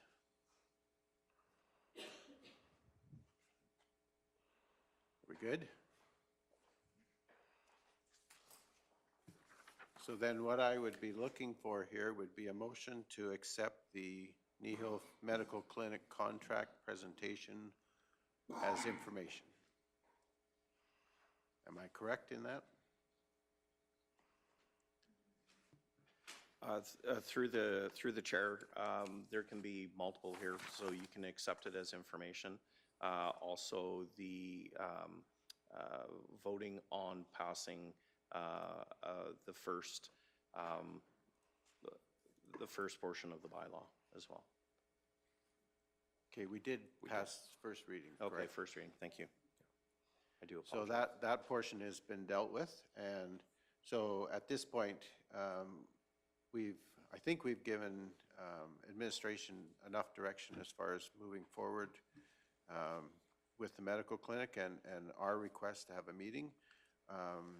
Is there anything additional you would see there, Mr. Hogan or Mr. Gannon?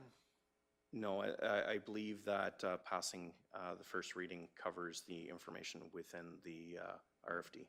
Okay. Okay. So then I think I am correct, unless there's other questions that need to be addressed at this point, that we're ready to just accept for information the Kneehill Medical Clinic contract presentation, unless I hear differently. So I'd be looking for a motion to that effect. Councillor Cunningham. I'll move that council accept for information the Kneehill Medical Clinic contract presentation. Thank you. Last chance. Any further discussion? First off, I want to just say, yep, go ahead, Councillor Penner. So I just want to make sure that we hear it correctly, that the rate, the monthly rental rate will stay at 0.75 a square foot. Yes. Thank you. Okay, then I just want to say before we vote, I appreciate all of your input and contributions to this conversation, and I thank administration for recognizing that there was a problem that we needed to address and bringing forward a potential solution. So thank you. Your efforts are appreciated and noted, so thank you. So I'm going to ask the question. All those in favor? And that is carried unanimously. Thank you. And I'm going to say we're going to take a 10-minute recess, so I'm going to say 9-minute. We'll be back here at 11. So we're in recess till 11. Thank you.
but because I'm such a kind and generous guy.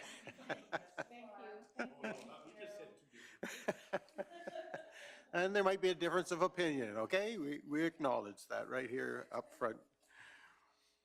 Okay, so we'll, one last thing I wanted to say before we move on to our next item is just, I believe administration understands that we're going to have some more conversation around our partners and our partnership interactions related to the medical clinic. And so hopefully you can facilitate some plan of action there for us as well. If you, through the regional partnership or how we go about that, I'm not sure, but I think we need to have those conversations. So that'd be my last comment. All right, we'll move on in our agenda to 6.1, Local Improvement Bylaw Amendments. And welcome, Ms. Severson. And we look forward to hearing from you, maybe. Thank you. I know after all that, do you really want any more tax bylaws? This is an annual bylaw that I bring forward every year due to subdivision activity within the county. So when the water service area local improvement levy was charged to certain parcels, that is attached to the tax roll and provides the administration the authority to charge the landowner of that parcel for that $562.95 per year for 15 years until they pay it off. When a subdivision occurs on that parcel and that riser is now on that new parcel rather than the existing parcel, the bylaws need to be amended because they list all of the roles that that charge is attached to. So that's what these bylaws are for, is to allow our department to move that charge to the new subdivided tax roll. This is reflected for every subdivision that happened in 2022. We don't touch 2023 until next year. So these are subdivisions of 2022. And they did touch on 3 separate bylaws: the Granger-Hesketh Water Area Local Improvement Levy Bylaw, the Sunny Slope Pressure Water Area Local Improvement Levy Bylaw, and the Selkirk Water Area Local Improvement Levy Bylaw. So we put it all in one RFD to make it simple because it's the same process for each one. Each of the bylaws does have a schedule attached to them, which is the only thing we're changing of the original bylaw.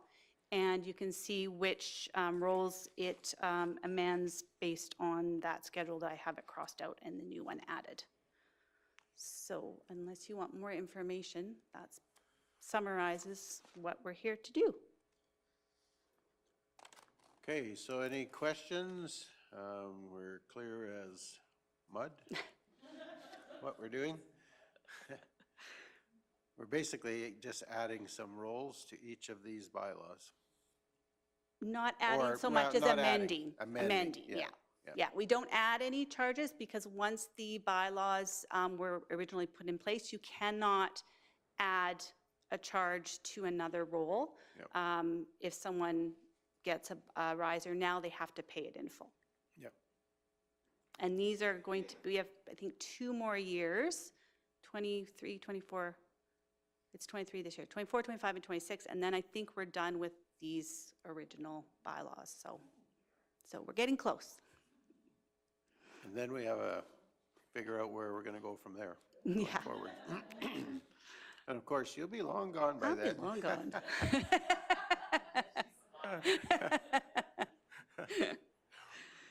Be somebody else here. Mhm. Okay, so we obviously have to give first, second consideration and third reading to 3 water service area improvement levy bylaws. So what's the wish of council? Councillor Penner. And I'll start that off. Make the motion that council give first reading to bylaw 1876, that being a bylaw for the Granger-Hesketh Water Area Local Improvement Levy, replacing Schedule B of bylaw 1696 due to subdivision activity in, oh, I'll add it to the thing, in 2022. Okay, so we have a motion to give first reading to bylaw 1876, for the Granger-Hesketh Water Area Local Improvement Levy and changes due to subdivision activity. Any further discussion? If not, all those in favor? And that is carried unanimously. Councillor Christie. I'd move second reading to bylaws 1876. So I have a motion to give second reading to bylaw 1876. We all know where we're going, so all in favor? And that is also carried unanimously. Councillor Penner.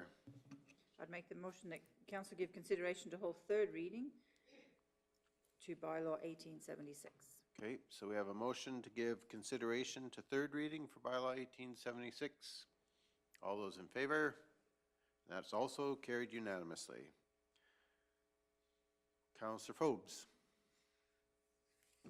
I'll move that council provide third and final reading to bylaw 1876. Okay, thank you. We have a motion to provide third reading to bylaw 1876. All those in favor? That's carried unanimously. Thank you. Councillor Christie.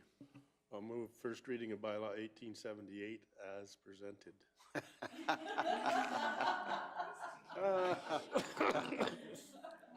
I thought I might get caught.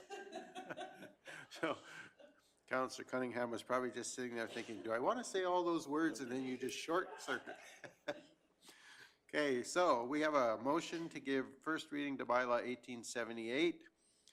And this one refers to the Sunny Slope Pressure Water Area Local Improvement Levy. And we're replacing Schedule B of bylaw 1689 because of subdivision activity. So we're clear. All those in favor? And that is carried unanimously. Thank you. Councillor Penner. I'll make the motion that council provide second reading to bylaw 1878. Okay, so we have a motion to give second reading to bylaw 1878. All those in favor? And that's also carried unanimously. Councillor Cunningham.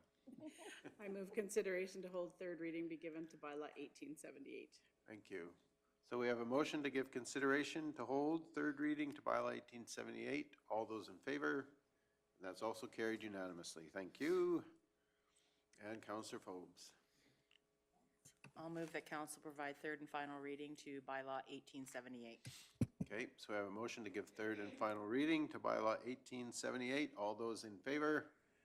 And that's also carried unanimously. Thank you. Don't be shy. Okay, Councillor McGee. I move that council give first reading to bylaw 1877, that being a bylaw for Selkirk Water Area Local Improvement Levy, replacing Schedule B of bylaw 1682 due to subdivision activity. Okay, so I have a motion for bylaw 1877, which pertains to the Selkirk Water Area Local Improvement Levy, and it's changing the schedule due to subdivision activity. All those in favor? And that is carried unanimously as well. Councillor Christie. I'll see as how my mic's on already. I'll move second reading to bylaw 1877. So we have second reading for bylaw 1877. All those in favor? And Councillor Cunningham. I saw you make that motion last time. Okay, we're on number 3. I move consideration to hold third reading be given to bylaw 1877. Okay, we have consideration of third reading, and Councillor Christie always wants to vote, so let's vote. All in favor? And that's carried. So we need one more motion. Okay, Councillor Forbes. I'll move that council provide third and final reading to bylaw 1877. Okay, so we have a motion to provide third reading to bylaw 1877. All those in favor? And that's carried unanimously. I appreciate everyone's participation in the group activity. And thank you, Ms. Severson, for bringing it to us. It's very much appreciated. See, now wasn't that fun, huh? It's almost like we got to stand up and do calisthenics or something. And now we're going to tackle something a little more serious and maybe a little more difficult, but certainly we're moving on to 6.2, which is the 2023 operating and capital budget approval. And we have before us both Ms. Von Meerbach, and I'm sure Ms. Barney is probably going to jump in on this as well. Welcome, and anytime you're ready. Thank you for coming. Thank you, Deputy Reeve King and Council. Thank you for the opportunity to present you with the 2023 budget for final consideration and approval by Council. I will start us off this morning by providing a bit of an introduction, and Ms. Von Meerbach will elaborate more on the details within the budget, and then I will wrap it up by speaking to the impacts to ratepayers pending the approval, excuse me, of the 2023 budget. So in February, and also leading into early March, administration delivered to council and ratepayers budget presentations that provided additional information as it related to the current economic climate. We looked at budget pressures, both prior, current, and anticipated future budget pressures. We looked at our comparison to other municipalities in terms of our tax burden. We provided a variety of financial data and specific drivers and initiatives that are identified within the 2023 budget. Council has since convened on multiple occasions to deliberate on the 2023 budget, and today administration will present Council with a budget that reflects all of the directions and motions that Council made during those deliberations. I also want to highlight that administration presented Council with the 2023 budget book over the course of those discussions. This document, as we had highlighted at an earlier date, serves as a policy document, a financial plan, operations guide, as well as a communications device. You'll recall that in 2022, the county's budget document was awarded the Distinguished Budget Presentation Award from the Government Finance Officers Association, the GFOA. And this award is the highest form of recognition in governmental budgeting. We believe that the 2023 budget also meets or exceeds the GFOA Distinguished Budget Presentation Award program criteria, and we'll be looking to submit the documentation for consideration of the award again for 2023. I should note that the budget book itself does not form part of today's council package. However, following the decisions of council today and the hopefully final approval of the 2023 budget, it will be updated to reflect the same and subsequently shared on the county's website for the public viewing. The budgets themselves, through the establishment of the budget, council really decides on the county's priorities for the upcoming year. And this is by through setting aside funding for the different programs or services that are provided to residents. The annual budget that you deliberated on and that will be approved is consistent of the operating budget, which is budget or expenditures rather that are covering our day-to-day expenditures or covers our day-to-day expenditures, things like salaries, utilities, general maintenance on our buildings and infrastructure, as well as our capital budget. And this plans for the purchase and financing of assets or improvements on our existing infrastructure. So when you think of things like road maintenance, our water and wastewater facilities, county facilities, and some of the major projects that the county undertakes.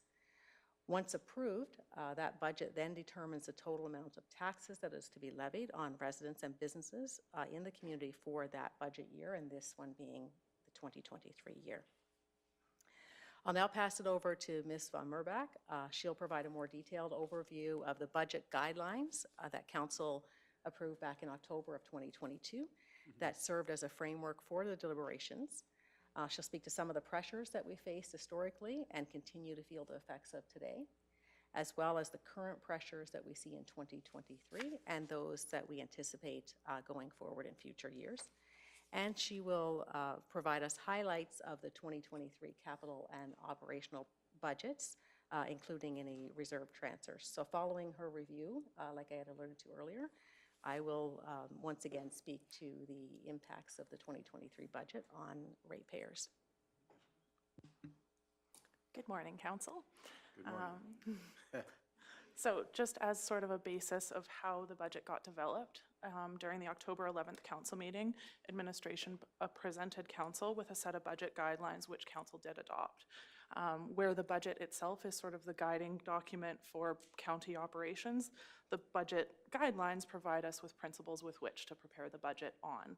And that ensures that we are preparing the budget with council's strategic plan in mind and with the long-term future of the county in mind as well. The guiding principles that were approved by council can be summarized by advancement of council's strategic plan, maintaining of existing service levels, keeping tax rates competitive, incorporating a proactive infrastructure renewal plan, identifying and incorporating efficiencies, and ensuring rates and fees for services are appropriate. Some of the actions taken on an internal perspective to ensure the budget was prepared in line with these guiding principles, including freezing accounts at 2020 levels unless cost pressures were documented, an evaluation process for funding requests, a multi-layered review process, and reinforced priorities through business planning and best practices. Having considered the guidelines that the county developed the budget off of, there are also budget pressures that have been felt by the county in the last few years that have impacted the budget process and how we go about balancing the budget.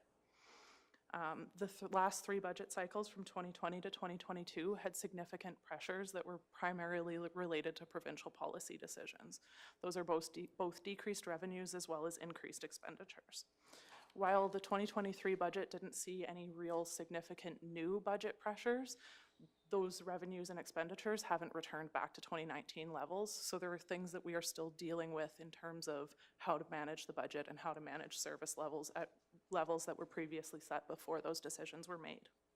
So on an annual basis, the county is operating with about $5.8 million less funding than was available in 2019. Cumulatively, over the last few budget cycles, that amounts to approximately $16 million that the county has not had available to progress plans, to progress infrastructure renewal, and those types of initiatives.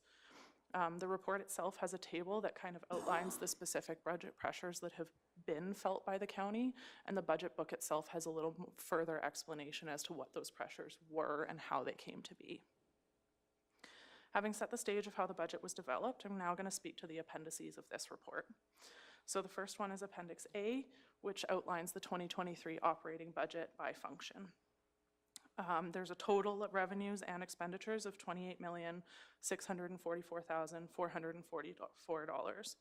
And these were all items that were discussed during council deliberations. Some of the significant motions and directions that council developed during that process include a transfer of $200,000 from the Revenue Stabilization Reserve to mitigate the budget impact on ratepayers, an increase of 10 cents per cube for water sold through our water distribution systems, including bulk water, an increase of the minimum tax levy from $100 to $125, and a decrease of council contingency funding from $50,000 to $25,000. In addition, there were discussions that related to a variety of other items within the budget that include adjustments to the provision for allowance account, which was able to be decreased this year due to positive trends in collection of oil and gas taxes. We also discussed investment income and how to utilize that income in terms of the budget. We discussed tax revenue adjustments, cost containment and trend reviews. We discussed deferring projects, and we also discussed increased contributions to reserves for long-term planning for the county. Motion number 1 in this report seeks approval to pass the operating budget as presented in Appendix A. The MGA also requires that the operating budget include specific transfers to and from reserves. So Appendix B outlines the specific transfers to reserves and the specific transfers from reserves, as well as any operating grants that we're anticipating to receive from the province. So this includes $463,000 of operating grants, which includes MSI operating as well as some agricultural service board funding. It also includes, from our transfers from reserves, $287,000 of that is to fund one-time operating projects that are detailed in Appendix C, and $200,000 is from the Revenue Stabilization Reserve, which was done to mitigate the tax impact on ratepayers. The contributions to reserves are all there to fund long-term infrastructure needs of the county as well as one-time initiatives, and that is in order to make the budget itself, the operating budget itself, sort of smooth and not have big fluctuations that would impact ratepayers on any given year, but to kind of make that a more moderate thing that we can kind of manage over the long term. Moving on to Appendix C, these are operating projects that were specifically discussed and approved by council. They are included within Appendix A under operating projects and the funding source under transfer from reserves. However, this appendix just details the very specific projects that were approved and that will be reported on during each quarterly report for 2023.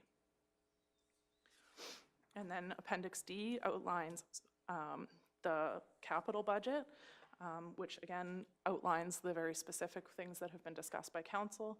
There's 2 segments here. There are a few that have been pre-approved by council. The motion number 3 seeks approval of the 2023 capital budget as detailed in Appendix D. We do note that that total amount includes numbers that were previously approved in 2022. It's just this way, it's all in one document and easy to, it's not a second approval necessarily. With that all being said, kind of having gone over the budget itself, there are a number of key investments that support council's strategic plan and which are in line with the budget guidelines. And some of those investments in the 2023 budget include $1 million on bridge improvements and rehabilitations, $420,000 on road maintenance, $700,000 for gravel crushing, $4.9 million on fleet replacements that support a variety of departments, including road maintenance, winter control and maintenance, parks, and fire operations. It also includes $752,000 for ongoing facility needs to ensure county-owned facilities are in good repair to support existing service levels. There is also an increased contributions to reserves to support long-term infrastructure requirements of $1 million. And it would note that $600,000 of that is an offset that council has approved in lieu of the fact that the province has decreased our capital funding on an annual basis. And finally, there's studies to support long-term planning related to IT systems, water systems, and gravel inventory of $187,000. With all that being said, I'm going to pass it back to Kinza to kind of outline where that landed us and what the tax impact for and any other impacts for ratepayers looks like. Thank you. Thank you, Marika, for that thorough overview of what's inside our 2023 budget. So just to note that prior to presenting council with the initial proposed 2023 budget, administration did work diligently to manage expenditures in response to some of the provincial pressures that you've heard Marika reference, as well as the inflationary impacts that I know we're all feeling these days. Council deliberations focused on managing the subsequent budget shortfall that we were facing in alignment with council's previously adopted budget guidelines that Marika had also referenced in her explanation, in a manner that also supported the long-term financial sustainability of the organization. The identified strategies that she highlighted really sought to find that balance between the impacts of maintaining existing levels of service, which was a high priority for council, while ensuring effective management of county assets with a commitment to setting tax rates that are both competitive and appropriate for ratepayers. So when we look at the 3 different areas of impact for ratepayers, there are 3 areas that I will note. First one being the property tax impact. So I'll start with saying that when defining the mill rate, council must ensure alignment with the permitted tax ratio of 5:1. That means that the highest non-residential tax ratio cannot exceed 5 times more than the lowest residential tax ratio. And that's as defined in the Municipal Government Act. The assessment increases was a key factor that council was facing this year during deliberations. Our average assessment increase across the board was 7.2%. So council had to identify mill rates that would keep ratepayer impacts reasonable in light of the adjustment to the overall assessments. While the individual impacts on homeowners will be dependent on their assessed values, we can confirm that a typical Hamlet home, which we've assessed at being approximately $150,000, will see an increase of $30 annually. Acreages with an average assessment of $350,000 will see an annual increase of approximately $69. And farmland increases will be approximately $66 annually. The local, commercial, and non-residential entities will see a proportionate adjustment based on their change in assessment. To improve upon water services cost recovery ratios, Council also brought forward an increase of 10 cents per cube of water sold through water distribution systems, including bulk water. So to give you an indication of the impact of that, for bulk water users who utilize low volumes, which account for about 85% of all of our accounts, a high-level estimate of the annual impact is approximately $22.50. For moderate volume bulk water users, which account for about 14% of our accounts, the high-level estimate of the annual impact is approximately $97.50. For users with a water connection, the average annual impact is estimated to be $22.80. Another component that Council had explored was looking at the minimum tax bill. So for parcels with a minimal property tax bill that falls below the minimum identified within the property tax bylaw, there's been an increase from $100 to $125, which will, of course, result in a $25 increase in the 2023 municipal property taxes. So that provides a bit of an overview on our end of where we're looking at for budget, highlighting the key pieces that Council have brought forward, as well as the impact back for the community. In closing, I just want to thank administration and Council for all the work that has gone into both presenting this budget to Council as well as the extensive deliberations and discussions that's been had. There's been extensive work at multiple levels, and I especially want to recognize and thank Marika for her efforts on this. Her work has positioned the county to receive the GFOA award in 2022, and again, help supporting the long-term sustainability of the organization, and we'll seek that award again in 2023. Throughout the 2023 budget process, Council continuously demonstrated their commitment to ensuring core services are not impacted and that our roads and our infrastructure are maintained and renewed in a reasonable fashion. As we move forward in 2023, Council and administration will continue to seek measures to manage our revenue and expenditures and continue prudent financial practices that support a long-term financial sustainability. And that kind of clues up our presentation for today, and we're happy to answer any questions that Council may have. And of course, we'll be looking to seek approval of the 2023 budget as represented in our recommendations within the report. Thank you. Well, that was a relatively succinct summary of many hours of conversation and discussion. And so I guess my question would be for Council is, do you have any questions, comments, or discussion regarding the budget presentation that was just made? I recognize that this conversation we're having right now is the end product of many hours of conversation. So are there questions or discussion or comment? Councillor Penner. I'd just like to thank everybody. It's been very productive since we started with this whole thing. Our non-res to res in the end, what was that ratio, please?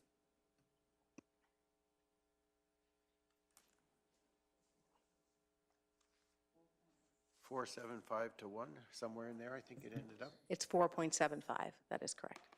So we did make an improvement on that rate. In 2022, it was 4.89, and it's been adjusted to 4.75. Okay, thank you for that. Any other comment or questions? Of course, you know me with a microphone in front of me, I can't resist, so you guys need to jump in.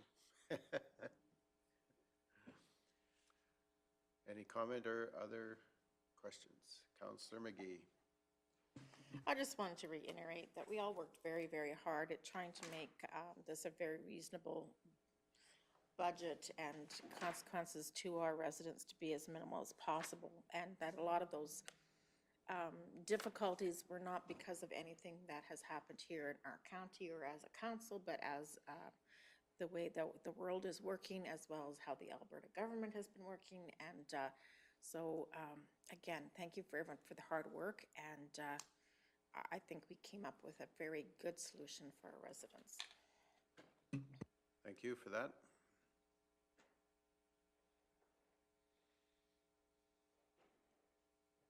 Counselor Cunningham. Just one from me, and I've mentioned this before, and I'm not looking for the information today, but just down the line, I had promised some information to come back to some ratepayers on the increase from 2021 to 2023 of the just short of $900,000 in salaries, wages, and budgets. So just sorry. So just looking for a little bit of a breakdown on that, just going forward. Thanks. Okay, thank you.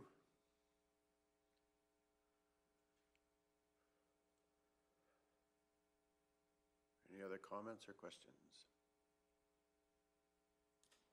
Okay, well, seeing none, then I'll take the permission given to myself by myself to make a few comments.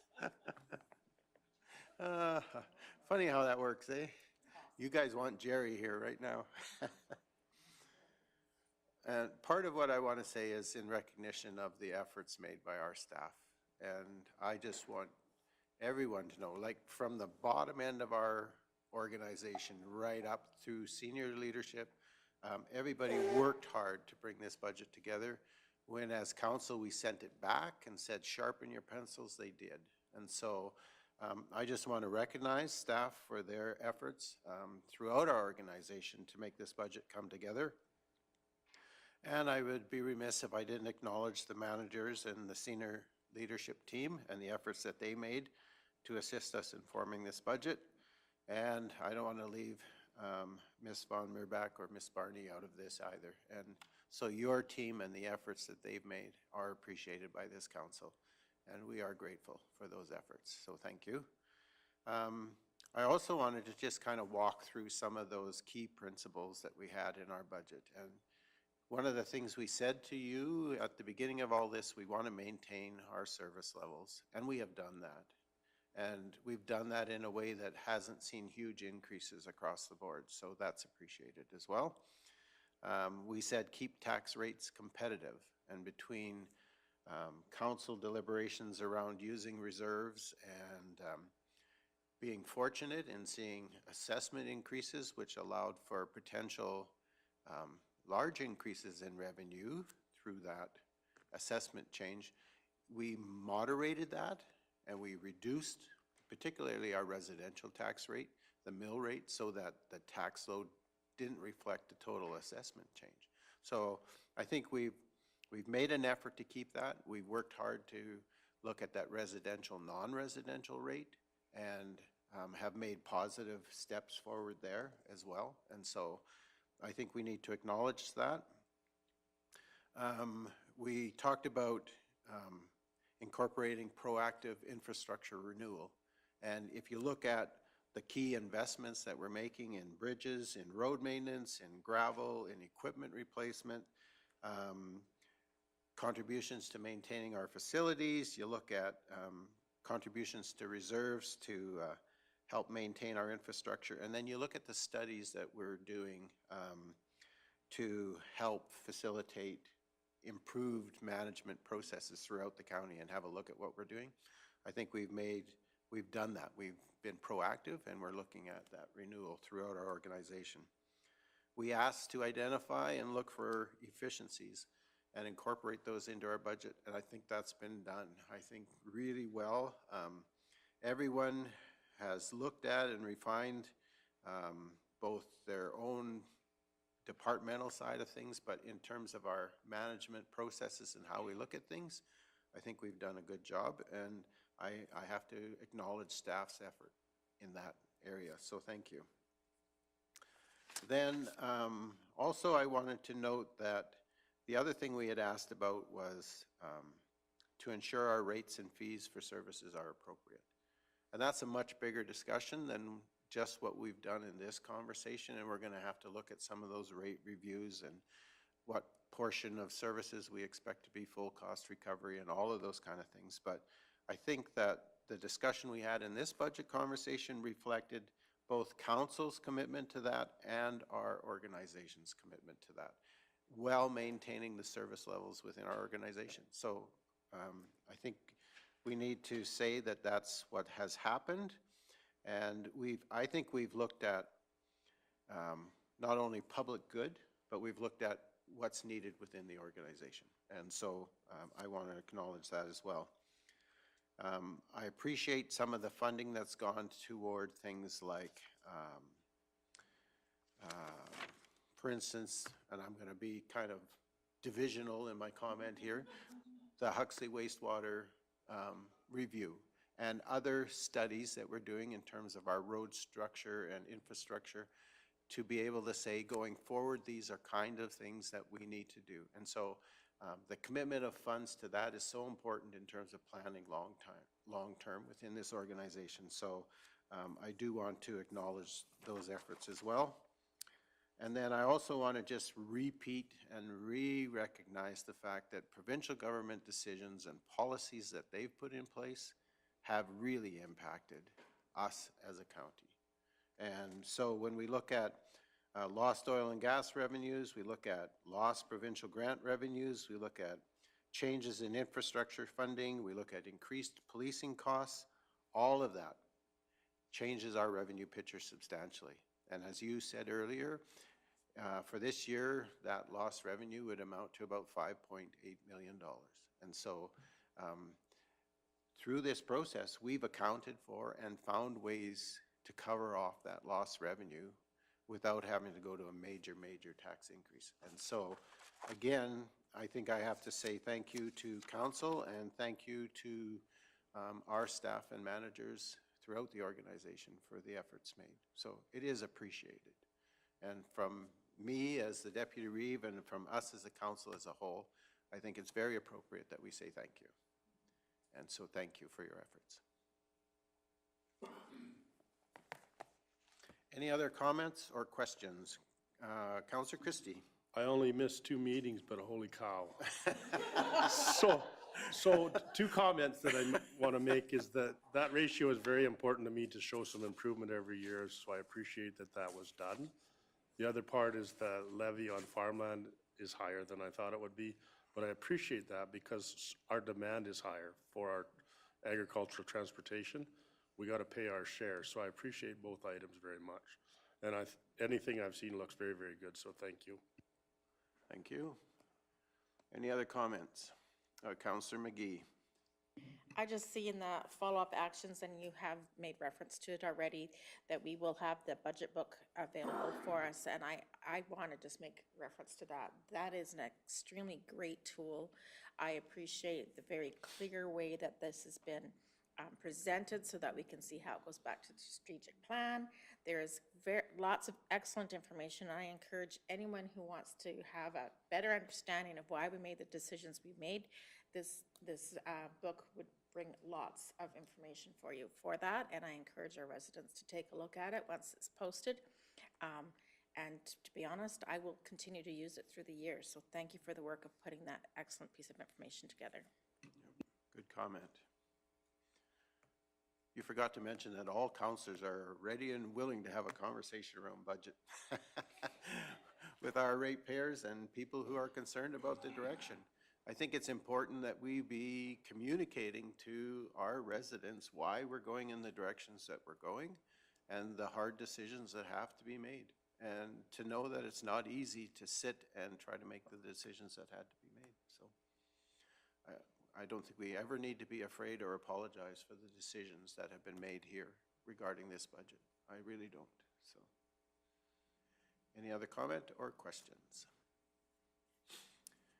Okay, I don't see any. So we would need to make some motions to move forward. So anyone? Okay, Councillor Penner. I make the motion that the 2023 operating budget in the amount of $28,644,444 as detailed in Appendix A be approved. Okay, so we have a motion to approve the 2023 operating budget in the amount of $28,664,444 and change. Nope, there's no and change. So we know what we're voting on. Are there any further discussion, comments, or questions? Not, I'm going to ask all those in favor. And that is carried unanimously. Thank you. Counselor Forbes. Make a motion that we transfer from reserves to contributions to reserves as detailed in Appendix B be approved. Okay, so we've talked about contributions to reserves and transfers from. And so the motion is that the transfers from reserves and contributions to reserves as detailed in Appendix B be approved. Any comments, questions, discussion? Seeing none, all those in favor? And that is carried unanimously as well.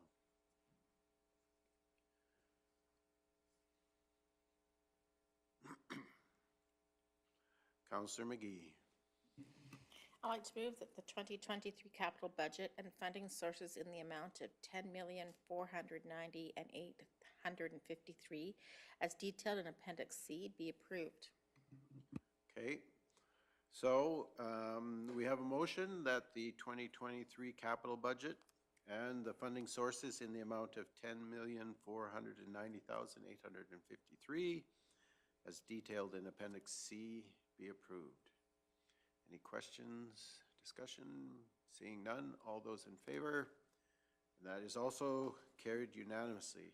Thank you, and again, our thank you for your work and our staff's work in the last months. It's much appreciated, so.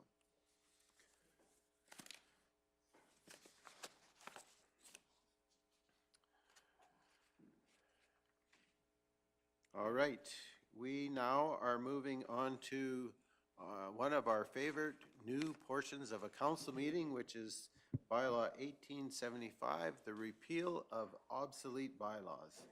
And I must admit, every week that we have one of these, it is quite entertaining to go through some of those old bylaws. So, Ms. Vanderquill, are you taking this one? Yeah, I can take this. So, good morning, Council. Administration continues to the process of reviewing the bylaws and cleaning up the old bylaws that are obsolete and outdated. When this process is completed, we will have only relevant active bylaws. The only way to repeal and amend a bylaw is through another bylaw. So in front of you is a bylaw to rescind 40-some bylaws. Again, I'm not going to go through every single bylaw, but this meeting's theme is the same as last. It's the capital assets, purchase of capital assets, especially machinery.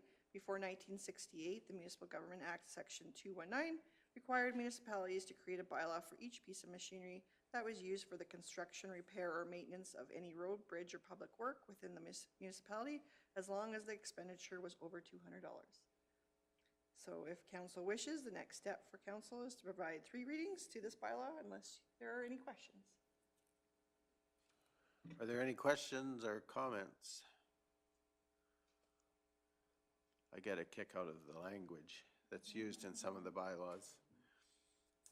Even just the businesses that were around back then. Yes. Where they purchased Some from. real history, right? Oh, big time. Yeah. Big time history. Yeah. So if nobody has anything else to add, Okay, Councillor Penner. I'd make the first motion that council give first reading to bylaw 1875, that being a bylaw to repeal obsolete, redundant, and outdated bylaws. Okay, thank you. So we have a motion to repeal obsolete, redundant, and outdated bylaws. First reading of bylaw 1875. Any further discussion or comment? Seeing none, all those in favor? And that is carried unanimously. Councillor Christie. Remembering that I remember some of those similar trucks coming onto our yard new when I got to drive them. I don't know about a repeal obsolete and redundant. At any rate, I'll move second reading to 1875. Okay, well, we all probably had machinery and vehicles of that kind of vintage, either ourselves or our parents. Okay, let me rephrase that. Some of council had vehicles of that vintage, but not all. That's beside the point. I guess the key here is we have a motion to give second reading to bylaw 1875. Any further comment or question? If not, all those in favor? And that's carried unanimously. Thank you. Councillor Cunningham. Yeah, I just want to comment too, that some of the names in those bylaws are some people that had some pretty important history in our county, so it's kind of neat. So I'll move that council provide unanimous consent for third and final reading to bylaw 1875. Okay, so we have a motion to provide unanimous consent for third reading of bylaw 1875.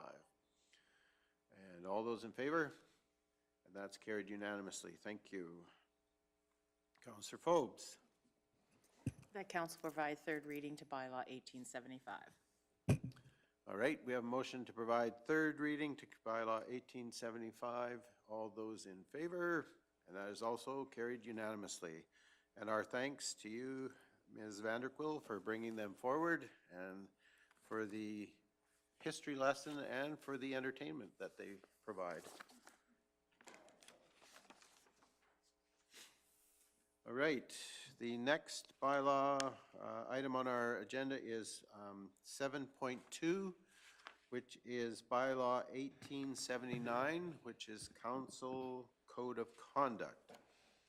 And Mr. Hogan, or who's taking this one? Through Mr. Chair, I'll field that one. So through Deputy Reeve, the Council Code of the Council Code of Conduct bylaw is a mandatory bylaw under the Municipal Government Act. Within the regulations pertaining to that bylaw, or I should say within the act pertaining to that bylaw, there is a mandatory review that needs to take place.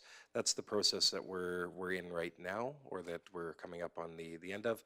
As council will recall, we did put the bylaw before you previously for any comments. At that time, the directions council felt good about the bylaw and the contents of it. We do still need to have something formal on the books that says that we did review it. We did make some changes that were mostly administrative. Well, they weren't mostly, they were administrative in nature, making sure that when we reference the MGA, we're referencing the right section and that sort of activity. So that, due to changes in the MGA, we've updated the bylaw accordingly.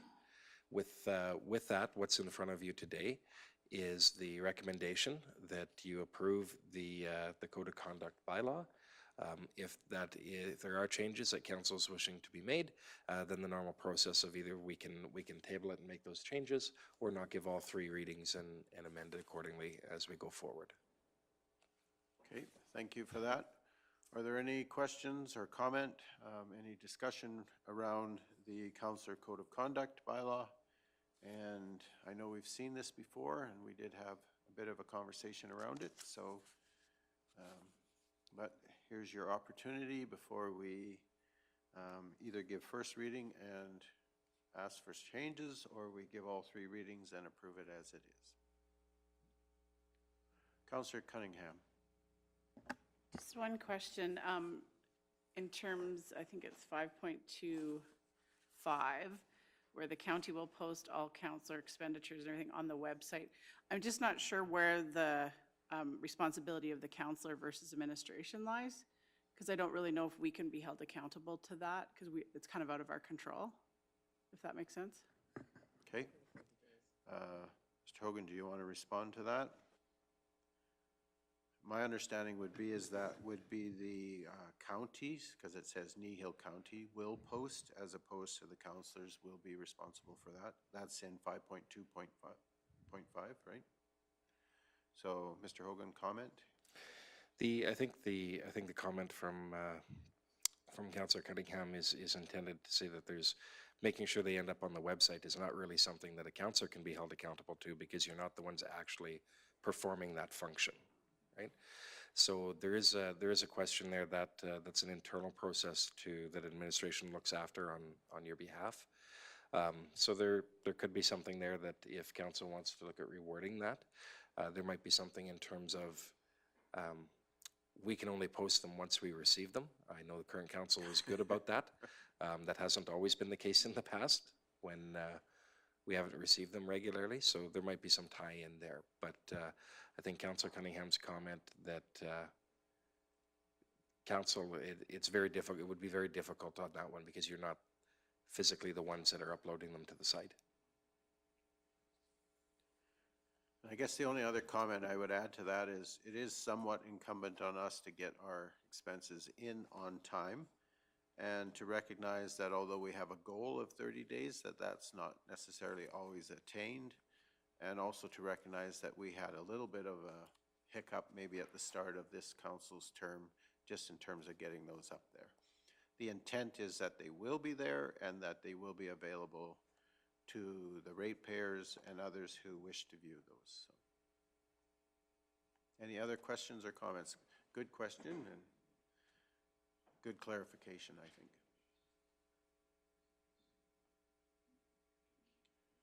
Councillor Cunningham, go ahead. So I'm just thinking, would it be more like it's incumbent on us to have our expenditures within, 30 to 31 days or whatever, and leave the website part out just because we don't have control over the website? I'm not sure.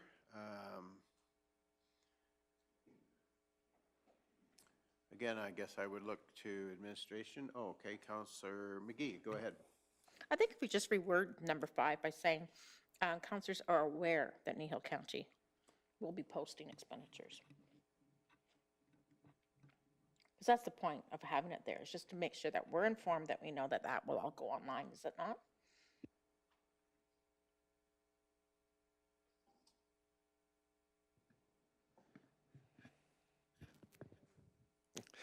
Through Mr. Chair, if I may, I think that's part of it. I think the other one that's looking at is some sort of expectation that as councillors you submit those expenses in a timely fashion. We're just in the process of pulling up the council expenditure policy, because there is some wording in that policy regarding this as well. So we want to refresh that ourselves on that wording. So if you're looking at changing this, then we might be able to make a recommendation based on what you want to achieve by it. So if it's to set the expectation that they're received in a timely fashion, the wording might be something along the lines of ensuring that councils follow the appropriate council policies regarding expenditures and reimbursement, et cetera, right? And that might be sufficient. But as I said, we're just double checking the wording in the other policy to make sure whatever we recommend is going to be in alignment. So we want an alignment between the policy and the bylaw. Okay.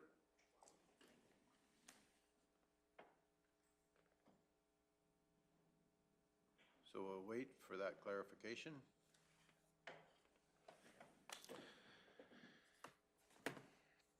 So in the council compensation policy, which is policy 3-1, number 12 says all councillors shall submit a monthly timesheet and expense report for reimbursement by the 4th business day of the following month. So you have that in policy. So you do have a requirement, you've imposed upon yourself to get those timesheets in. So I wouldn't recommend in that case that you put a time frame in here, because one of them needs to change. If you have that in 2 places, if you change one, then you have to go back and change the other, right? So if you're looking at that sort of mechanism in the bylaw, then I would just make reference to council's compensation policy.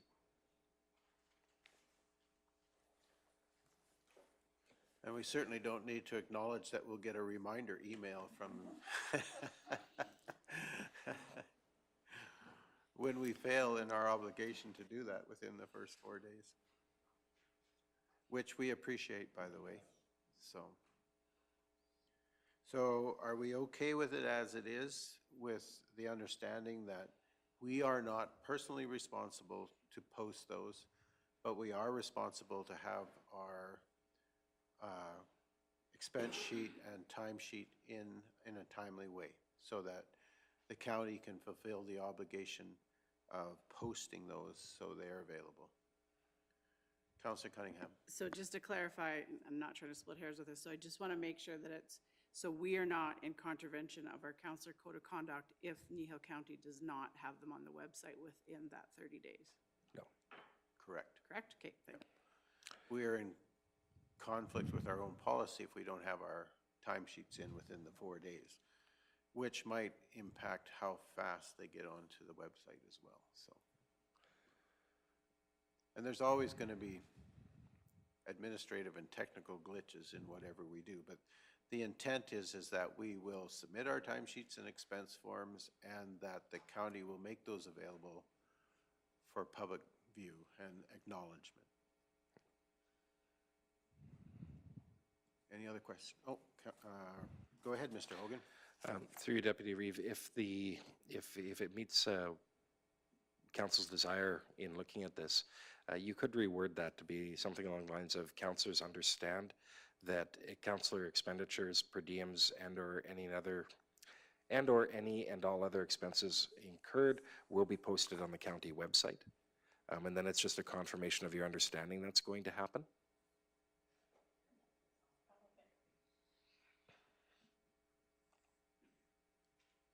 So it's an acknowledgement on our part that it's going to happen. Yeah. And that we're in agreement with it. Right. And if you wanted to go another step on that, you could tack on and agree to follow council's compensation policy. Do we want to go that far? There's only so much accountability we're willing to have. So what we would do is we would strike through Kneehill County will post all. And at the beginning of the sentence, we'd add councillors understand that all councillor expenditures, per diems, and/or any and all other expenses incurred will be posted on the Kneehill County website for public viewing. And then strike through within 30 days. So we're striking out the words Kneehill County will post, and we're inserting the words councillors understand that all council expenses and so on will be onto the website. Yeah. Okay. And striking through within 30 days. Yeah.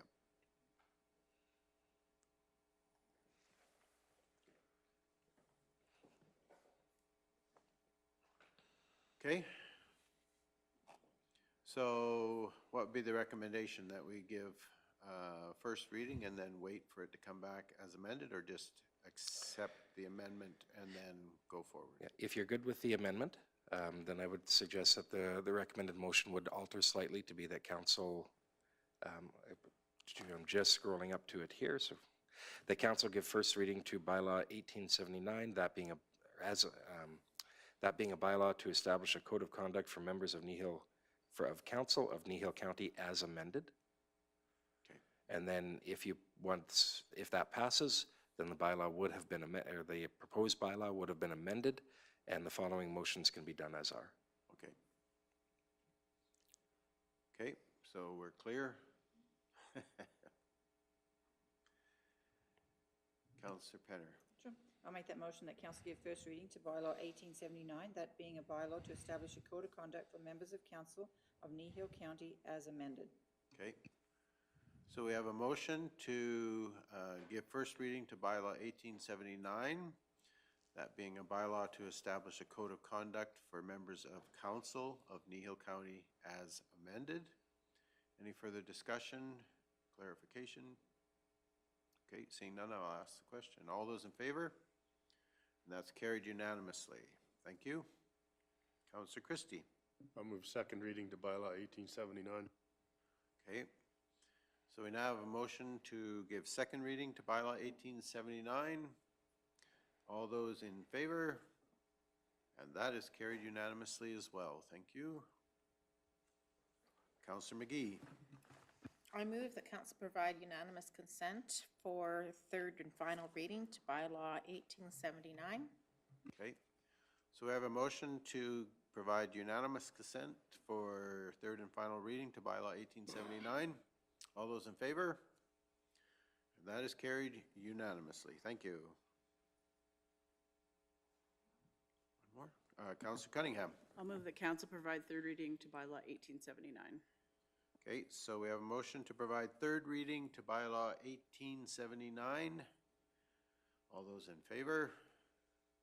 And that's carried unanimously, which now means we are all probably signing a new councillor code of conduct statement.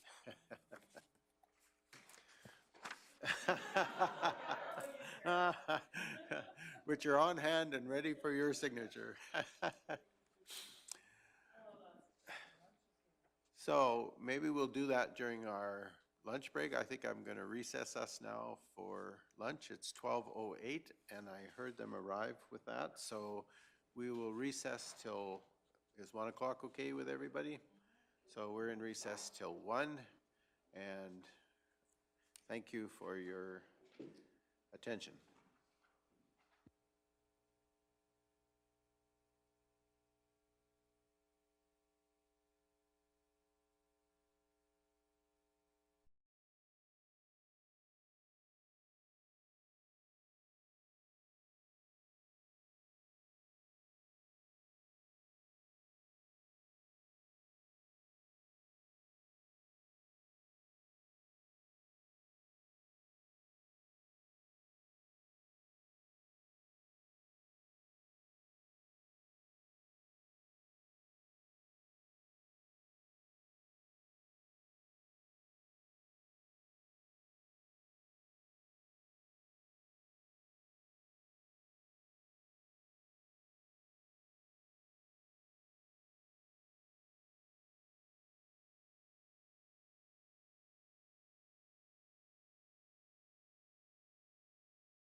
Okay, so it's 1:02, and I will call our meeting back to order.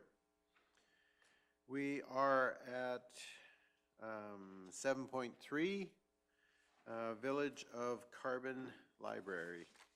And Mr. Hogan, are you taking this? I am. Through you, Mr. Chair, this is a request that we have received from the Village of Carbon.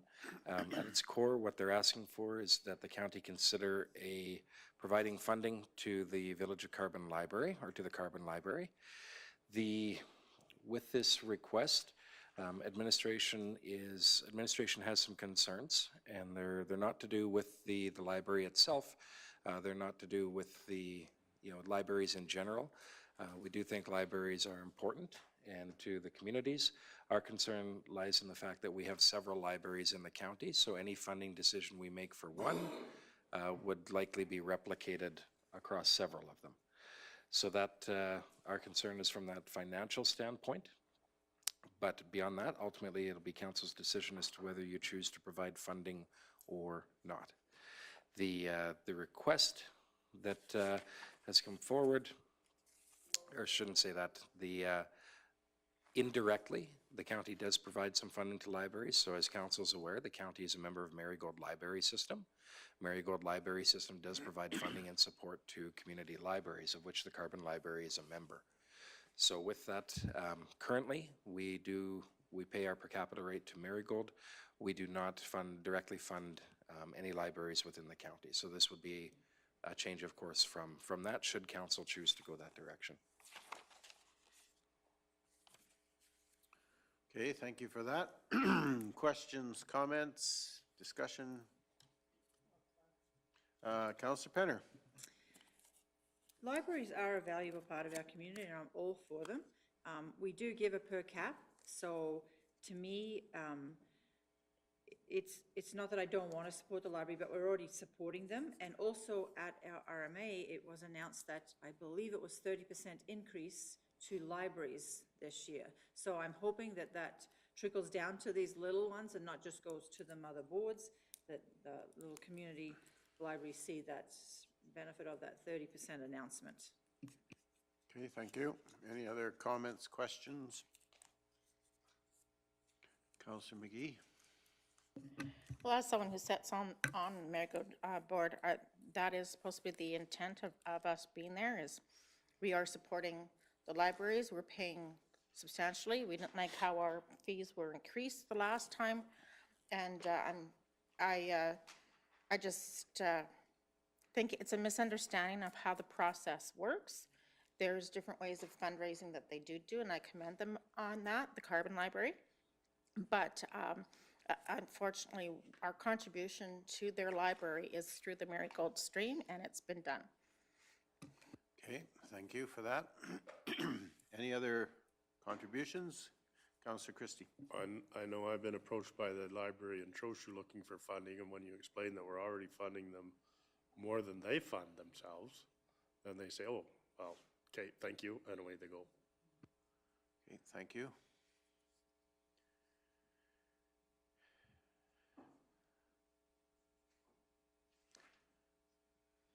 Anything else?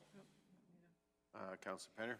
The Carbon Library Board is a very active board in their community with fundraising and that, and it's unfortunate at this time. So I'd make the motion that council not grant the Village of Carbon Library's funding request. Okay. So we have a motion to not grant the funding request for Village of Carbon's library. Any further conversation or discussion to that motion? Okay, I'm not seeing any. So I'm going to ask the question. All those in favor? And that is carried unanimously. Thank you. Okay, next item of business is 7.4, which is the Rural Hall Policy, Mount Vernon Community Association. And again, Mr. Hogan, are you presenting? Thank you, Mr. Chair. The item that's in front of you is, as council is aware, under policy 1513, we provide funding to rural community halls. This funding is to help them offset costs, whether that be insurance, utilities, et cetera. We have different tiers outlined within that policy and different funding levels associated with those tiers.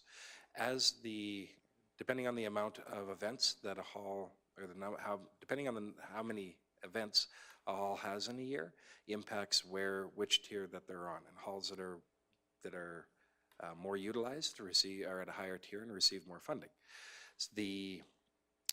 As we go into this year, the Mount Vernon Community Association has applied to have their funding level revised from a level C to a level B.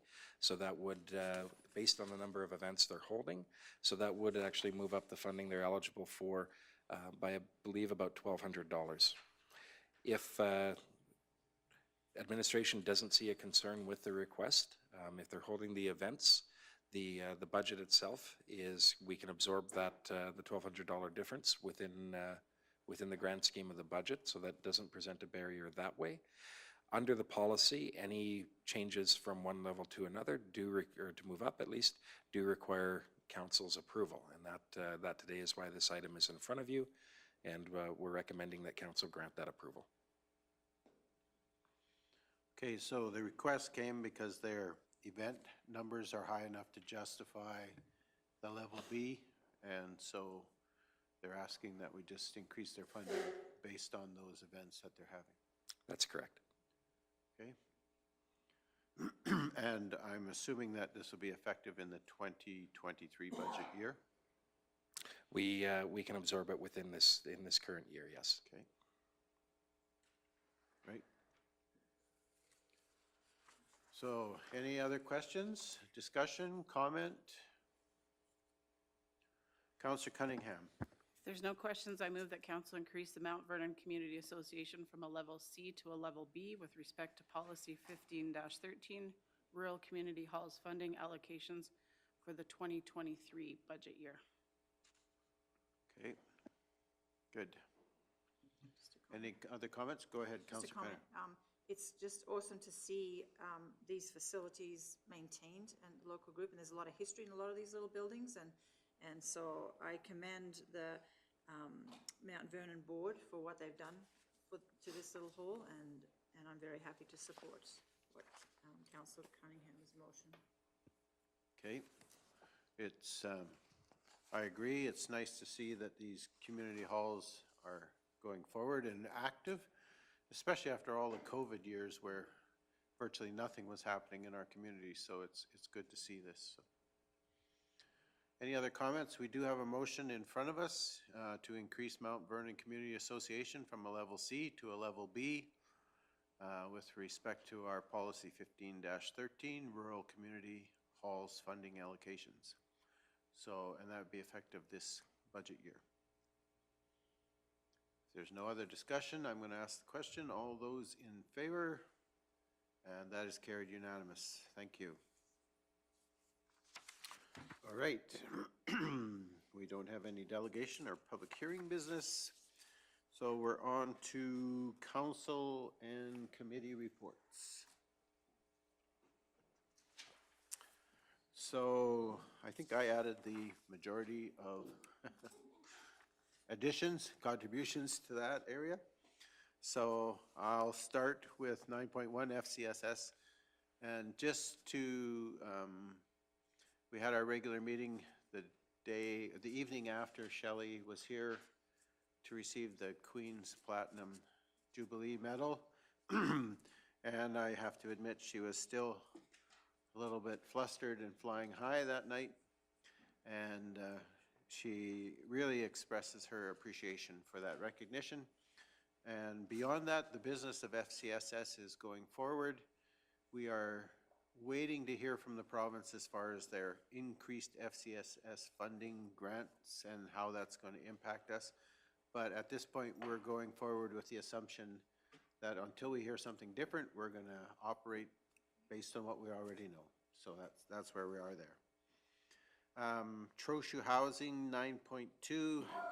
So Trochu Housing Corporation had their regular meeting actually yesterday afternoon, and the fact of the matter is, we are still waiting to hear.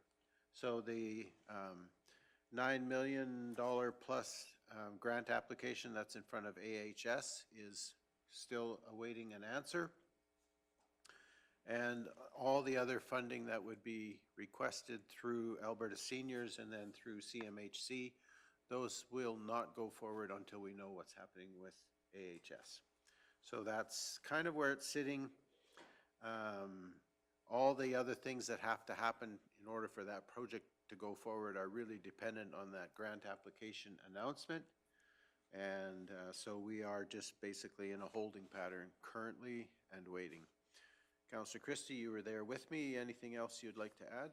The only thing is that because it's in front of AHS, the rest of the doors are closed. They won't talk to us till they get, so there's definitely dialogue between the groups, but until the first grant happens, we're not allowed to talk to the rest. They don't want you knocking on their door to get the first pot of money. Okay, there are no other questions on that one. 9.3 was the Kneehill Regional Emergency Management Advisory Committee meeting.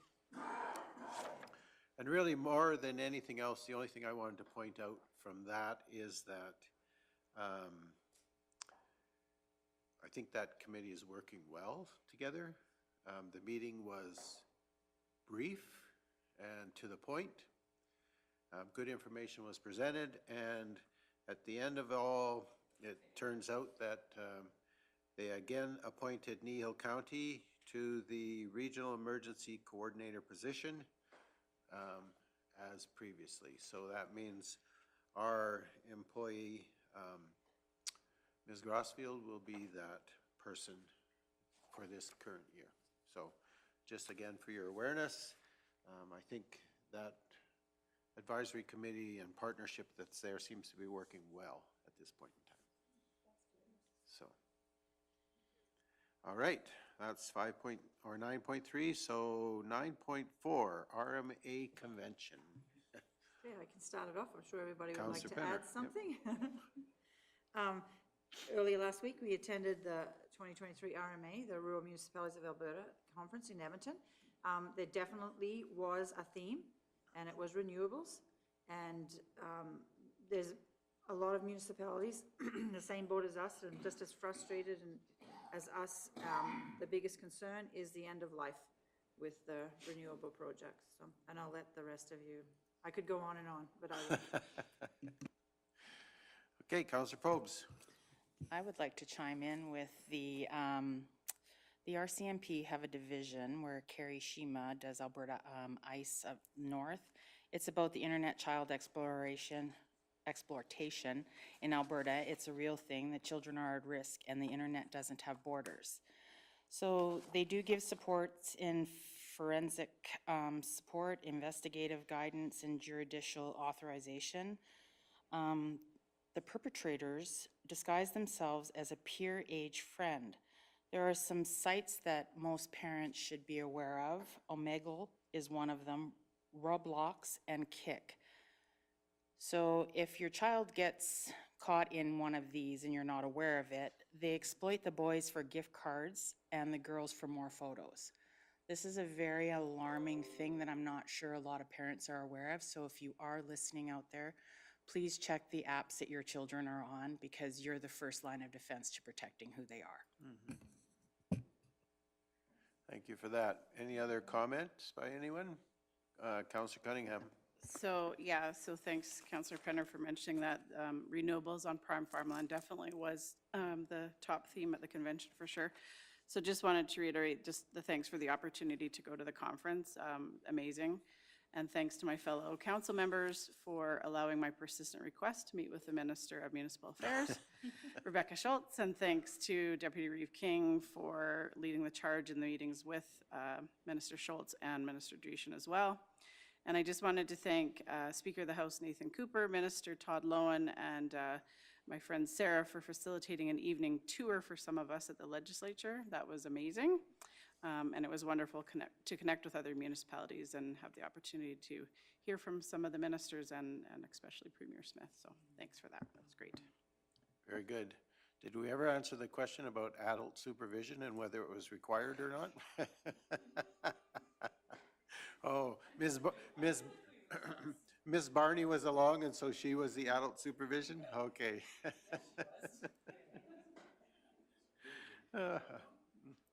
Any other comments with regard to RMA? Okay, I guess I would chime in with my comment that it was indeed a good conference and well worth being there. And I did appreciate the opportunity for the interactions with the other municipalities and to see the strong voice, not necessarily in total opposition to what's happening with the green energy thing, but certainly asking for some sense and direction in where we're going, both in terms of development and then end of life. And so that was really good to see. And I also enjoyed the opportunity to meet with Minister Schultz and Dreeshen with our concerns. So thank you for the support of council in doing that. So, Councillor McGee. I only attended through the internet by watching the Premier's speech, so I had a whole 15 minutes dedicated to RMA. But I was very impressed by the fact that she gave accolades to RMA and the work they have done. I think that's an important thing to acknowledge, that our membership is really helping our residents in many of these aspects that you guys have pointed out, and to the point that the Premier recognizes it, and I think that's important to acknowledge. And certainly our president of RMA, Mr. Paul McLaughlin, is well known in government circles, and his determination and persistence is acknowledged over and over again. So, and he is having impacts on our behalf. So that's good to see. Any other comments? Councillor Forbes. So the EOEP, which is an education program for myself as a counselor, I truly appreciate that. It gives me more knowledge in the one that I just took, which was land use and development approval. It just gives me a bit better of a background to move forward when those things come forth to myself. So I do appreciate that program 100%. I have one more to go and then I will be done. And didn't Councillor Cunningham, did you not finish that program while we were there? Good, good for your efforts. All right. Seeing none others, we will move on then to 9.5, which is the police advisory. Just wanted to give a little bit more clarification on the RCMP youth camp that will be held in Three Hills this summer. I did clarify the deadline is May 15th, 2023. So any students that are interested, please get your applications in by then. Any questions can go to the Three Hills RCMP detachment, 443-5539. The camp itself will be held from July 10th to the 14th, 2023. And it's just a little synopsis of it is it's an opportunity for students to explore career possibilities with the RCMP, chance to interact with police officers from different units within the RCMP. So if anybody has any questions, just let me know. And just for clarification, that's for youth that would reside within the Three Hills Detachment Service Area? Yes, that was in my notes too that I missed. Yes, so that's open to the Three Hills Detachment area, correct. Okay. Yeah, in some ways it's unfortunate that it's limited to that, but at the same time they're limited in the amount of people that they can handle within that. So it sounds like a great program anyway. Okay, any other comment, questions with regard to the councillor and committee reports? Yes, Councillor Forbes. So when I spoke on the child pornography, it should be mentioned that you can go to your local RCMP detachment if you should happen to come across that as a problem with one of your children and needing the help to resolve that. And one thing they really stressed, know your children's apps, sorry.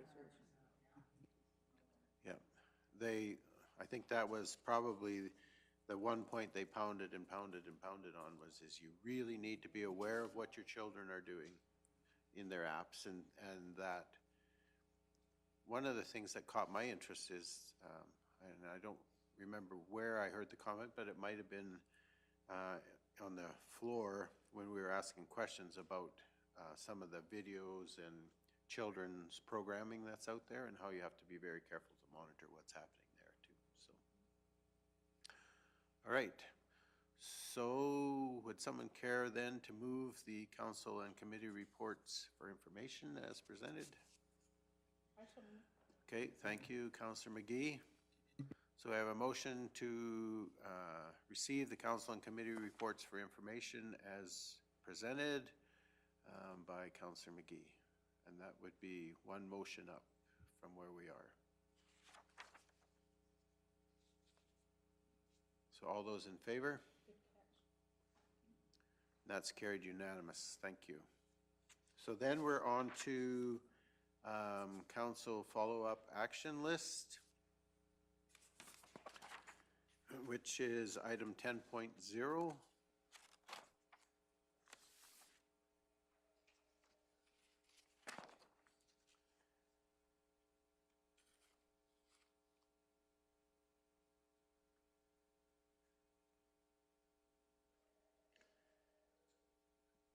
And I guess I would have a couple of questions. And one of them is not on the list here, but can we have an update on where we are on the Three Hills Water East survey and how that is proceeding? Sure, thank you. Through the chair, just an update on that. We have continued to receive survey results from the ratepayers. We've actually sent out some further communication the last couple of weeks just to clarify that this survey is not only for the 85 residents located within that zone, but for all county residents if they wish to submit comments on it. So I haven't done a tally lately, but we're around the 20 to 25 responses received, and we haven't quantified for or against in that. We're waiting until the end to do a full analysis for council on that. So it's kind of a high level there. We've also put it in the paper this coming week, just a reminder for folks that April 10th is the deadline for the survey. Okay, and I guess really the purpose of my question is just to remind those residents in that area that we are really desirous of their feedback and that we want their responses, and so just to encourage them to not let that go. The deadline is April 10th. April the 10th. Okay, thank you. And then my other question relates to the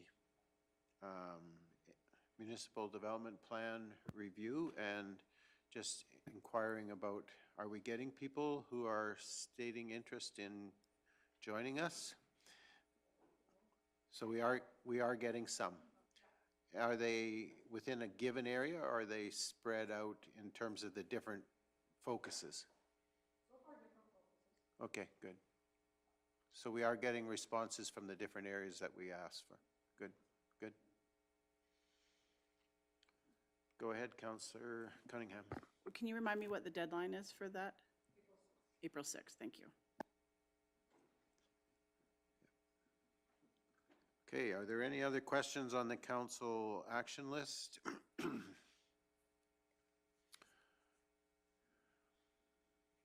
Seeing none. Somebody care to make a motion?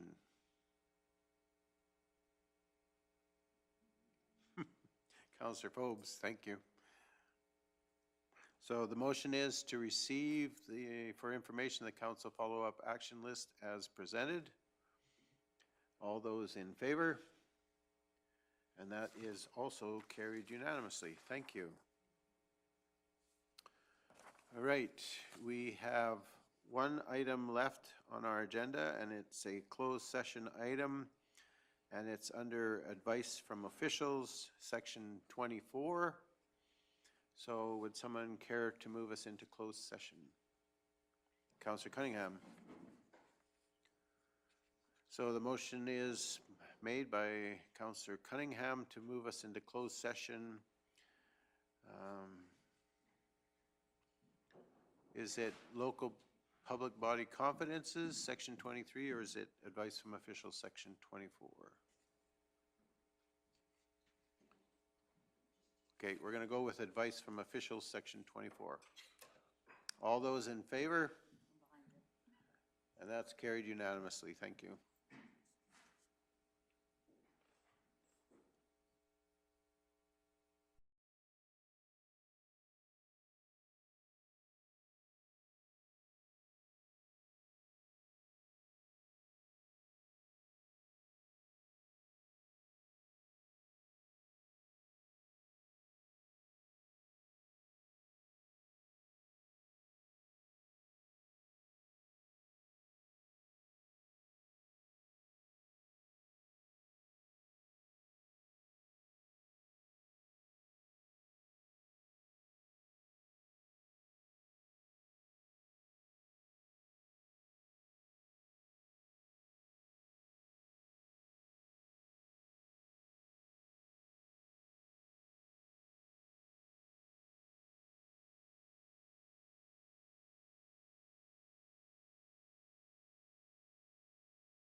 Okay, so we went into closed session at 1:27 PM for advice from officials under section 24.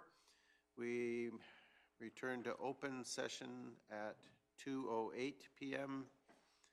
We recessed briefly to allow the gallery back, and it's now 2:09 PM, and I'll resume the meeting. There are no motions coming out of closed session, so there's nothing necessary there.